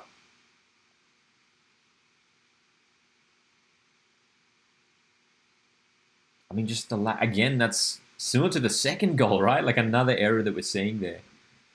The midfielders are completely vacant there. And again, it's given away. This is incredible. Leon's forward now for Canada. Could it be 5?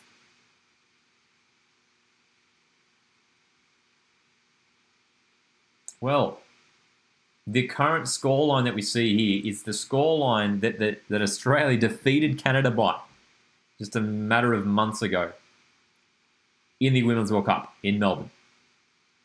On the other side of the planet, the scoreline has been flipped.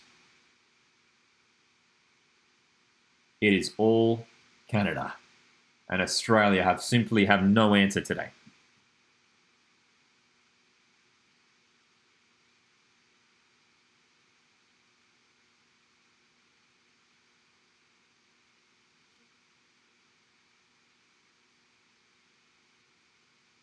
Canada, again, finding spaces in the wide areas. Left wing. Delivery will be claimed by Micah.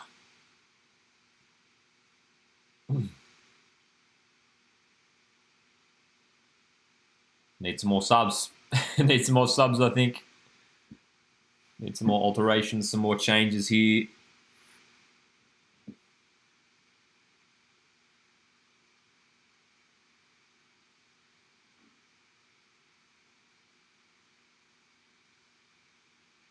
Out-muscled in midfield there, Claire Wheeler. And here come Canada down the right.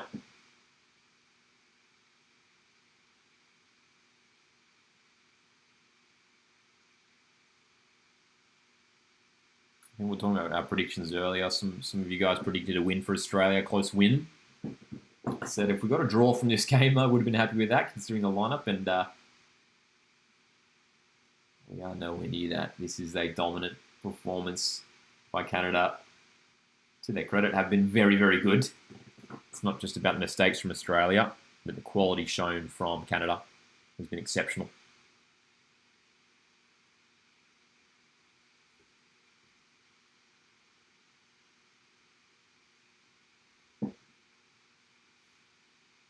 (4-0). It's just too large of a margin for this Australia team. We shouldn't be losing games by this scoreline, considering the quality that we have. But maybe the question of depth has to be brought up, as some of you guys have already mentioned tonight. Space in the box for Canada, teeing it up. Cleared away, good intervention there at the back. I think it was Lewick. So close to being number 5. Dude, this is concerning. It's bringing me back to a couple of years ago, right? I think it was 2021, where Australia lost, I think it was 7-0 from memory against Spain. We just had nothing. We had nothing in response, and we were playing an inexperienced team that day too.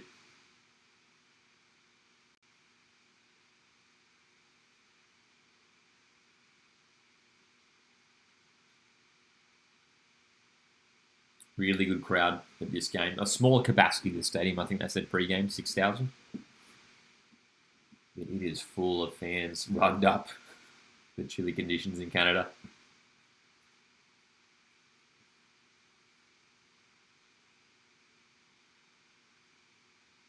Mike up and playing it out to the left. Courtney Nevin, can she break past here? She loses the ball.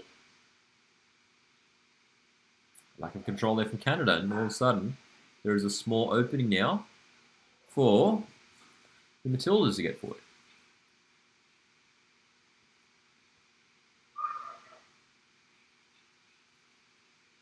Nevin. Again, just losing it a bit too easily there. Huitema winning the ball there, and the referee will flag.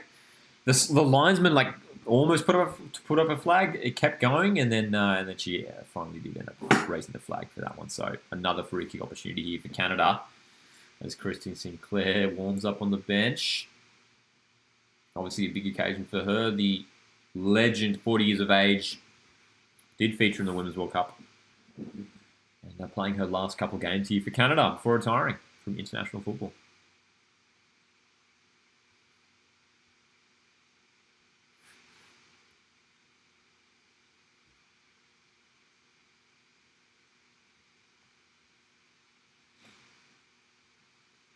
Leon's delivery goes low. Bit of an interesting decision. Canada maintain possession though. Good tenacity shown there from Claire Wheeler to get back and defend.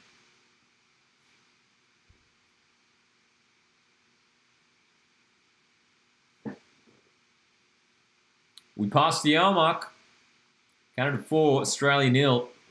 If you're just tuning in, it's been a very underwhelming performance from Australia. Canada have been far too good today. And there we go. Kristen Sinclair, we're just talking about it, is set to come onto the pitch for the final half an hour as Huitema is in behind. Tegan Mike has to palm it up. The header comes in, and it's in. Will the flag go up? It won't. Canada have hit number 5. Leon deserves her goal. She's been superb today. for the home team, but it goes from bad to worse for Australia. Well, Huitema got in behind. It looked like the chance was gone after it missed everyone. It headed back in, and Leon has just been there. I mean, no one's there tracking Leon. Tegan Mike has missed their header back inside. This is... I mean, you got to say this is one of the worst Matildas performances we've seen in some time. This is truly concerning now. This is really getting out of hand. Connor says Australia are gone. I think you're right, Connor. This is really, really worrying for Matildas, man. I mean, and here we go. We're finally seeing more changes. And Mary Fowler, that was one player we mentioned at halftime to be integrated into the lineup. Mary Fowler's coming on, and Katrina Gorry is going to be brought on as well. Sarah Hunter has struggled tonight, unfortunately. Some more changes as well. Looks like Kyra Cooney-Cross is coming on, so a triple change here for the Matildas, and it's needed. It's needed too. So Gorry's on.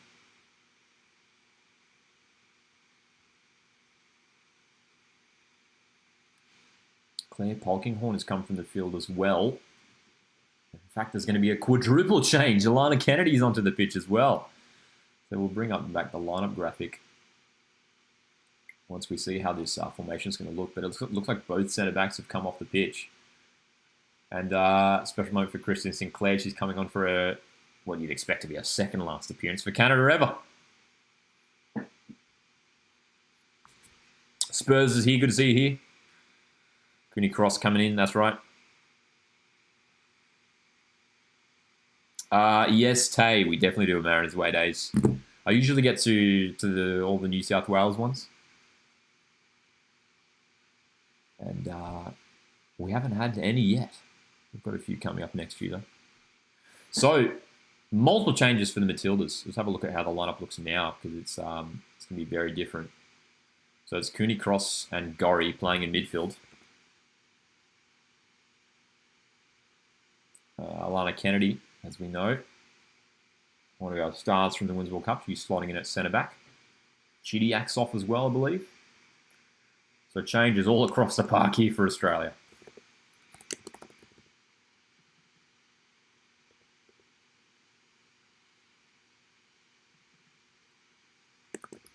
Will that be enough to spark a comeback? Well, I mean, I say comeback. I mean, there's no way we're coming back from this scoreline, but at least get a goal or two, right? Just something, just to give the Aussie fans something to celebrate at least. Hey.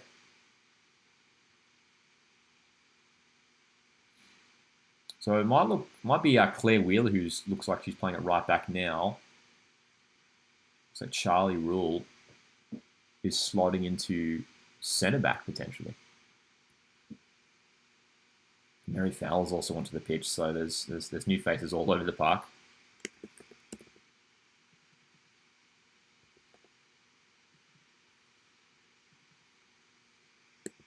There's been, even from the starting lineup, man, there's been so much, even just positional rotation from some of the players. It's almost a completely new-looking setup from what we started the game with. Tony Gustafsson realising that he needed to, maybe he made some mistakes in that starting lineup, announcing, not enough experienced players, not enough of our first-team players there.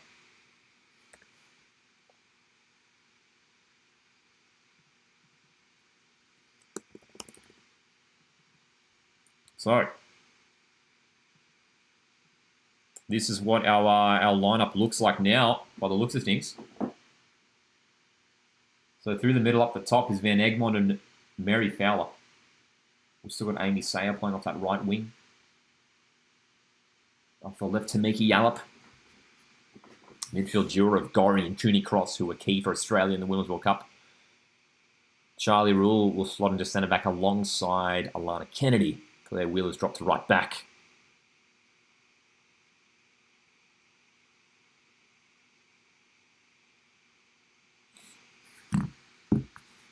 So, we still have plenty of time to go in this game. Again, I'm not entertaining a comeback in any way at all. But hey, a goal or two would be nice. But look, the big takeaway from this game is that I think Gustafsson has made some errors with the starting lineup that was named. We cannot name that many inexperienced players from the start like that. Otherwise, we will be punished. And Australia have been punished today. 5 goals have been conceded by the Matildas. And it's not just been Canada's quality. They have been good today. But there's been some errors from some of the players on Australia's team today. So, Kennedy playing out from the back here once again. Australia, not a lot of urgency from Australia. I mean, you can see the centre backs in possession, really taking their time. But there's a lack of movement. There's a lack of movement right now from Australia. And Alana Kennedy has looked to play that ball to the right back Claire Wheeler, and it's just sailed out of play. So it's yeah, man, this is worrying. This is. I said it before, just after we conceded the 5th goal, that this might be one of the worst Matilda's performances we've seen under the Gustafsson era. This has been quite disastrous. The interesting thing is, I do like the fact that we are facing Canada once again, and I'm very curious to see what the lineup's going to look like for that game. I imagine it's going to be very different to the starting lineup we saw for this one. Hey? I hope so. I hope it's going to be a bit different at least, right? We would hope so.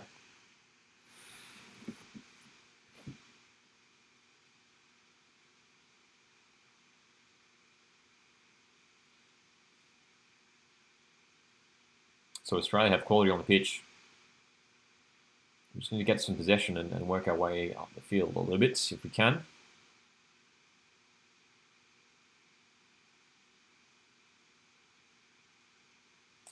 Because someone correct me if I'm wrong, we still haven't had a shot. Fowler. Fouled. Fouled. Free kick Australia in our own half. Canada making a couple more changes here. As they make some rotation of their own.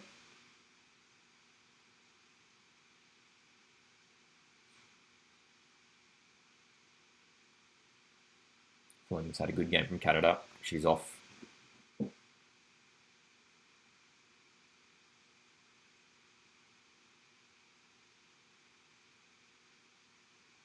$20 to go. There's enough time for Australia to score a goal or two. Or at least manage a shot. I'll take a shot at this stage. Long ball. Good run from Wheeler in an advanced position, but she loses it. Did we get the throw?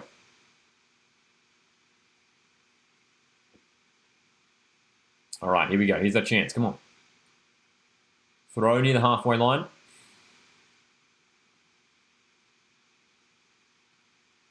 Wheeler, Gorry, forward pass, nice. And Ekman, heavy touch, loses it. I don't know if the conditions are worth mentioning, taking into consideration in terms of today's performance. I mean, whether Canada are just used to playing in weather like this, I don't know, man. But we've been struggling to cope with the conditions, I think. It's been rainy, cold in Victoria, Canada. Long ball from Micah. Fowler unable to keep that in. The errors have been countless today for Australia, unfortunately.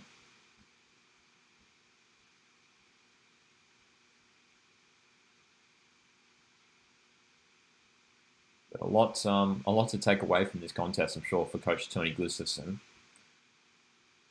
who will need to make sure his side has a better showing in the second match on Wednesday. Long ball forward for Sinclair. Well done, Micah. Off her line quickly enough to claim that one.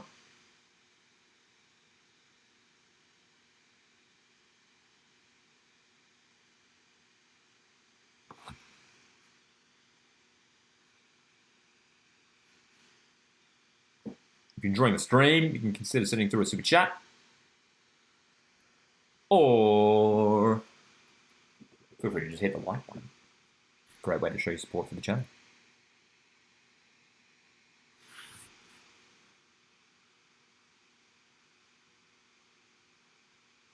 Gorry being challenged. Foul. Again, I just want to clarify. I want to make it clear. I think the players who did start tonight, even though they didn't have the best game, there's a lot. We know they're good players. You know, we know the likes of the two players who made their debuts tonight in Hunter and Rule. These players are good players. We know their quality. This just was the wrong match for them to debut in from the start, man. I was asking too much from them, you know. It would have, it would have made sense to bring them on, for the last half an hour, But we're doing it the other way around, We're bringing on our starters for the last half an hour. And what's the point in doing that in a friendly?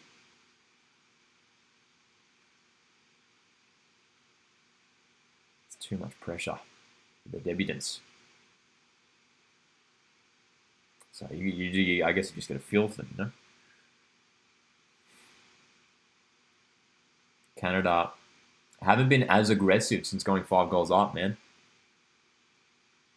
It's been a little bit more slower paced. And they haven't pushed too far up the field. They're happy to maintain this lead.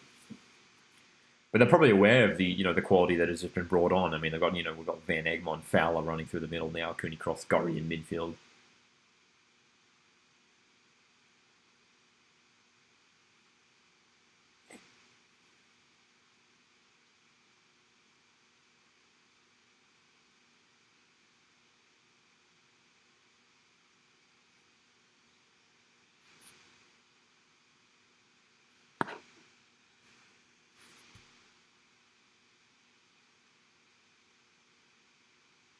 And Egmonds will win possession here.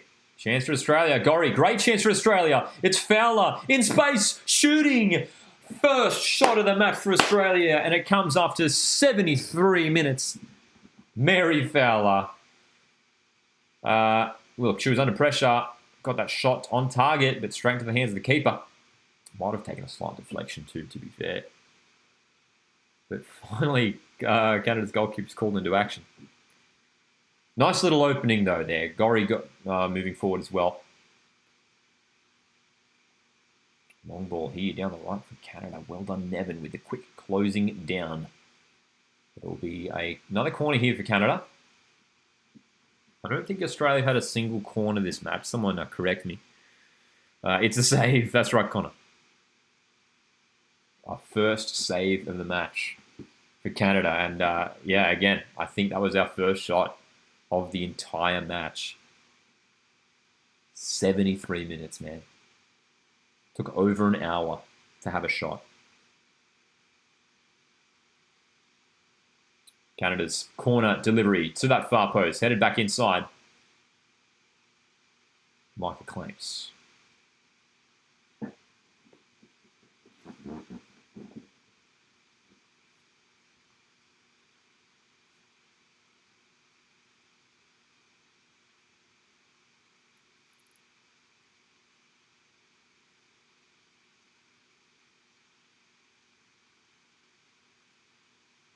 .15 minutes remaining in the contest. Fowler now coming in off the left. Still in possession. She can just get it away. Well done holding up that ball there, and Gorry in possession.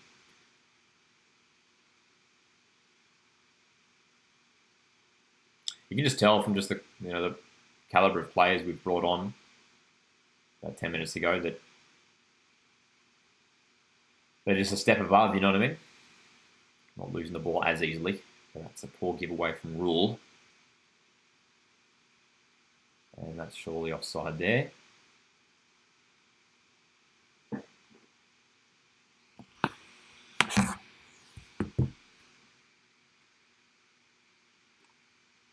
Another change set to be made here by Australia. Yallop's worked hard in a one position, had to do more defensive work than attacking, and it's Haley Rasso who's on.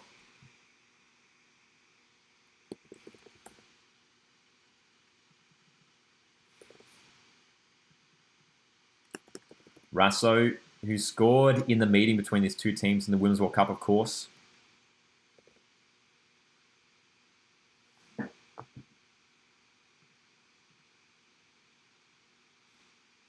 Looks like Hayley Rass has moved out to that right wing as well. So Amy Sayer coming in off the left now.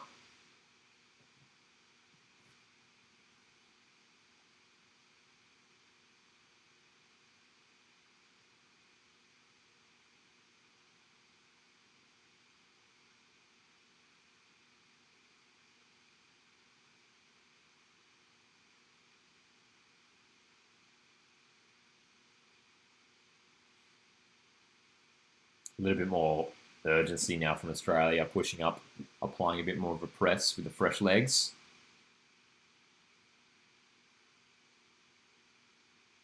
Canada playing their way through it pretty well, though.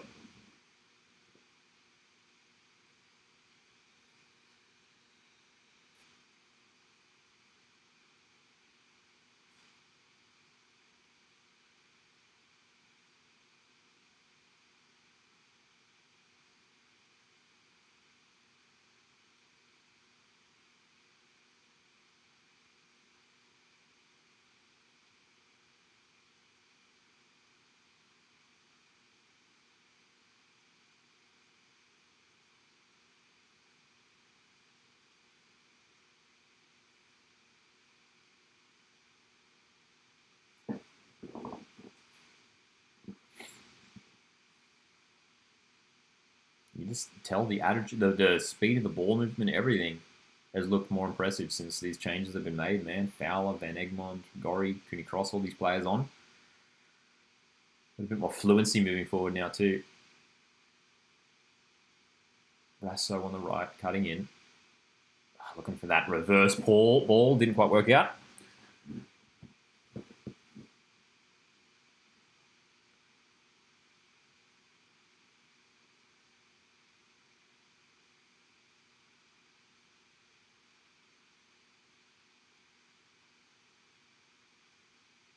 Oh, damn. Wayward pass again. This time Van Egmond. I would like for the second game. I'd like to see just a reverse of the starting lineup. You know what I mean? Like, still have some of those sort of, I guess, second string players starting, but start the likes of Gorry, Cooney Cross, Mary Fowler in there, Lana Kennedy, and bring some of those more, maybe some of the debutants of the inexperienced players on at half time, or the last half an hour or whatever. Let them have an impact in the game, show what they can do when the opposition is starting to tire a bit potentially, and the game looks a bit different.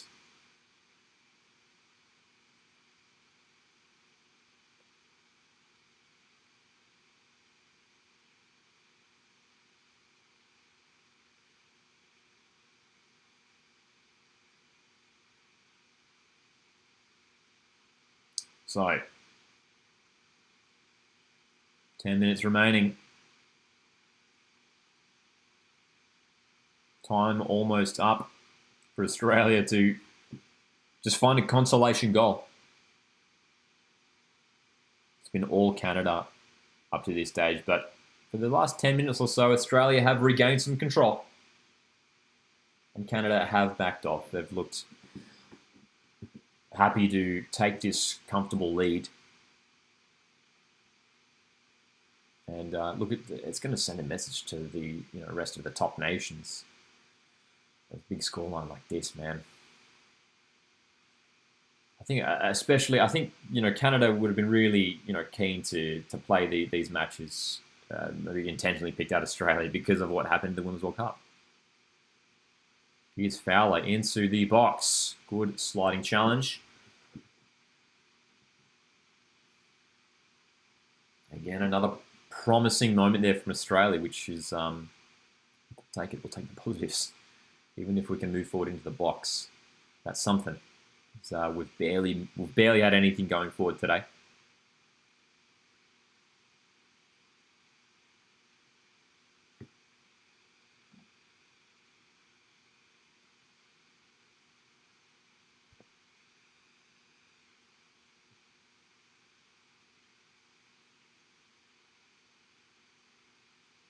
Second match between these two teams is on Wednesday, Australian Eastern Daylight Time, Tuesday night local time.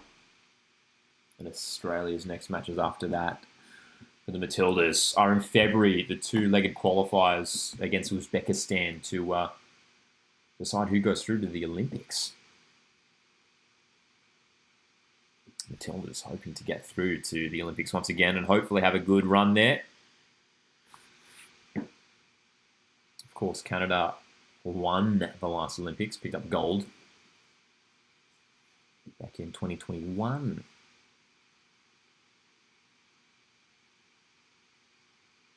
In Tokyo.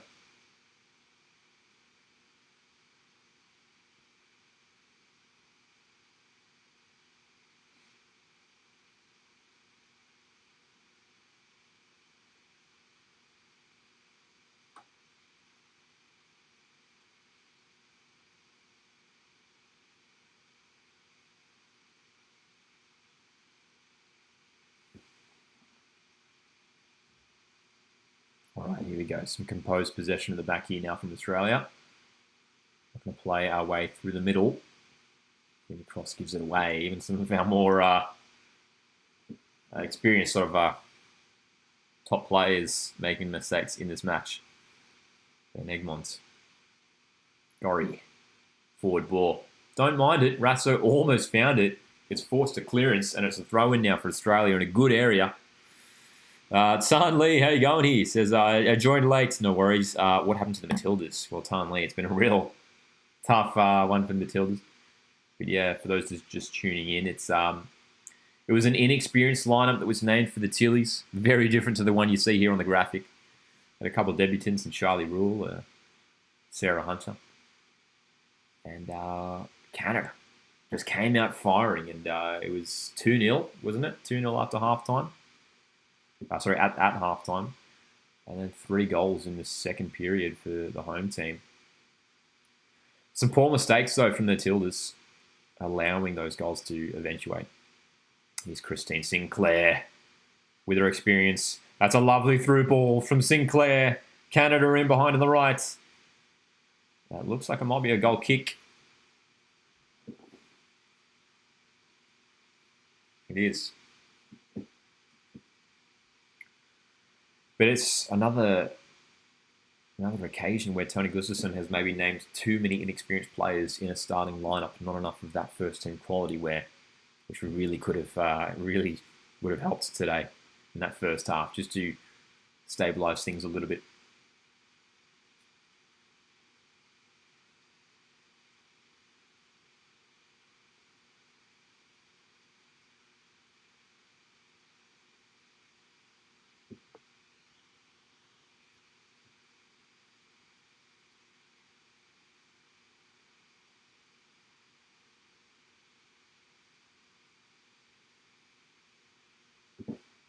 Corner Australia,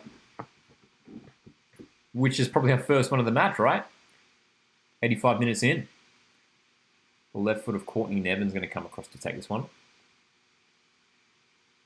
But a rare set-piece opportunity here for the Matildas to break Canada's clean sheet. Plenty of options in the box here for this one for Nevins to aim for. Nevins' delivery is a high one, and a good one too. Kennedy's there on the follow-up. Gorry blocked. Comes away for Wheeler. Still forward here for Australia. Gorry, not the best delivery. Canada can drive. Breaks down pretty quickly though. Fowler now. With a bit more urgency in the game as we approach the final 5 minutes. Ben Egmont, Fowler. This is the kind of positions that she really flourishes in. Pass was good for Sayer, but she couldn't control it. Still dangerous area here for Australia. Canada can't break away. Then Egmont delivers to no one. And Canada finally in some possession and can break clear.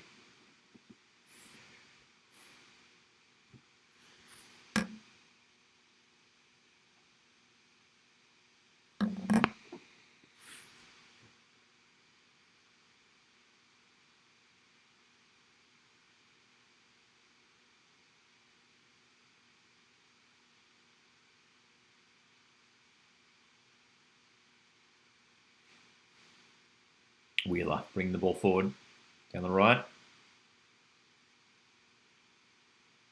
Is there one more opportunity for Australia?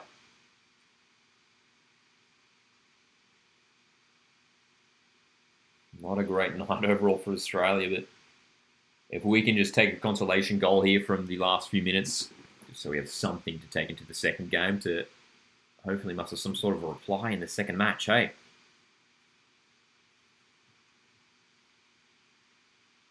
Connor says Australia will need lots of extra time. I don't think we'll get many.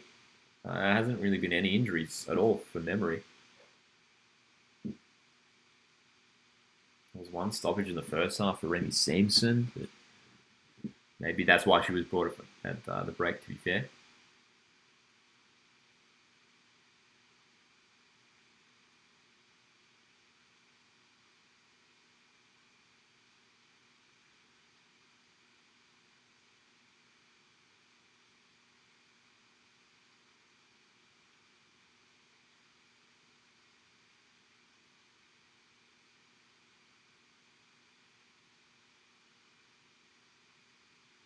Canada down the right-hand side again. Nevin's been busy tonight. Courtney Nevin at left back. She's been very, very busy. Plenty of Canada's attacks have come down that right-hand side for them. Xander, no worries, man.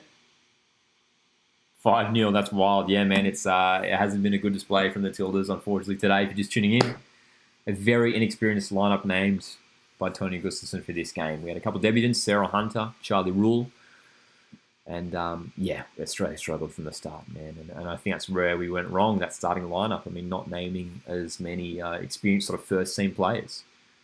You know, the lineup that we've got here, you know, we've got Gorion now, Cooney Cross, Van Egmond, Kennedy, these players, but all these players came on in the last half an hour or so. Fowler as well. We needed to start a couple more just experienced players just to just try and stay in the game. It's tricky. I know it's a friendly, but just the mentality of playing a game when you're down 5-0, it's not great. And yeah, it's experience for those inexperienced players, but there's a balance, you know? There's a balance between the youth and the experience. So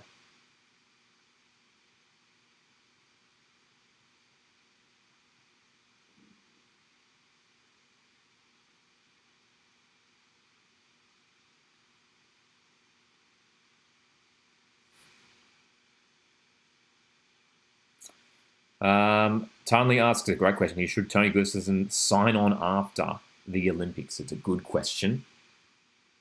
Well, look, the rumours are. I mean, there's been things floating around for a while. Hey, that he was linked to the USA Women's National Team job, I think, and I read something recently that he was linked to Sweden, to a coaching role in Sweden. So he might not be here for too much longer anyway. I think. Look, he's had a decent run with Matildas. It's had ups and downs. After the Olympics, it might be time to move on. You know, just it's mutually best for everyone. You know, we had a great Women's World Cup run, which had its ups and downs as well. But look, to make it to the semi-finals was obviously a fantastic achievement. 2 minutes of injury time, by the way, here. So this one's almost up. Appreciate you guys tuning in. Make sure to leave a like on the stream. Support the channel. Got plenty of A-League coming up this weekend. Sydney FC, Perth Glory tonight. Western United hosts Wellington Phoenix in about an hour. Mariners victory tomorrow. And we've got Jets hosting Melbourne City. Macarthur hosts Adelaide United on Monday. Oh, that's right. That's right. It wouldn't be USA now. They've got Emma Hayes. So that one's off.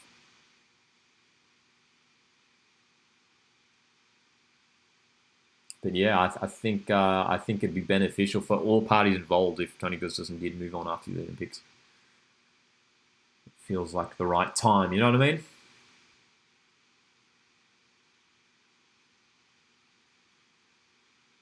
It'd be interesting to see who they go for. I'd be keen for them to go for, you know, maybe an Australian-based coach. Got some good coaches here in Australia. We've seen how the Socceroos have gone with Graham Arnold. They had a good World Cup campaign. and playing good football at the moment, Socceroos.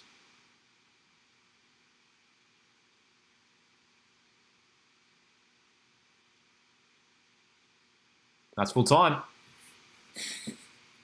Not too much to report in the end for Australia. A disappointing performance in the end. 5-0 to Canada. They were fantastic, but some mistakes from Australia cost us. Inexperience in that starting lineup was maybe where we went wrong as well. 5 goals for Canada, 2 in the first half, 3 in the second half. We brought in the experience and quality on the second half, but it wasn't enough in the end. Get Steve Corica in the Tilly, says Xander. Oh, man, that would be interesting. That would be interesting, actually. I do think Steve Corica is a good coach. I do. That would be interesting, actually. Can't see it actually happening, but it'd be fun. Guys.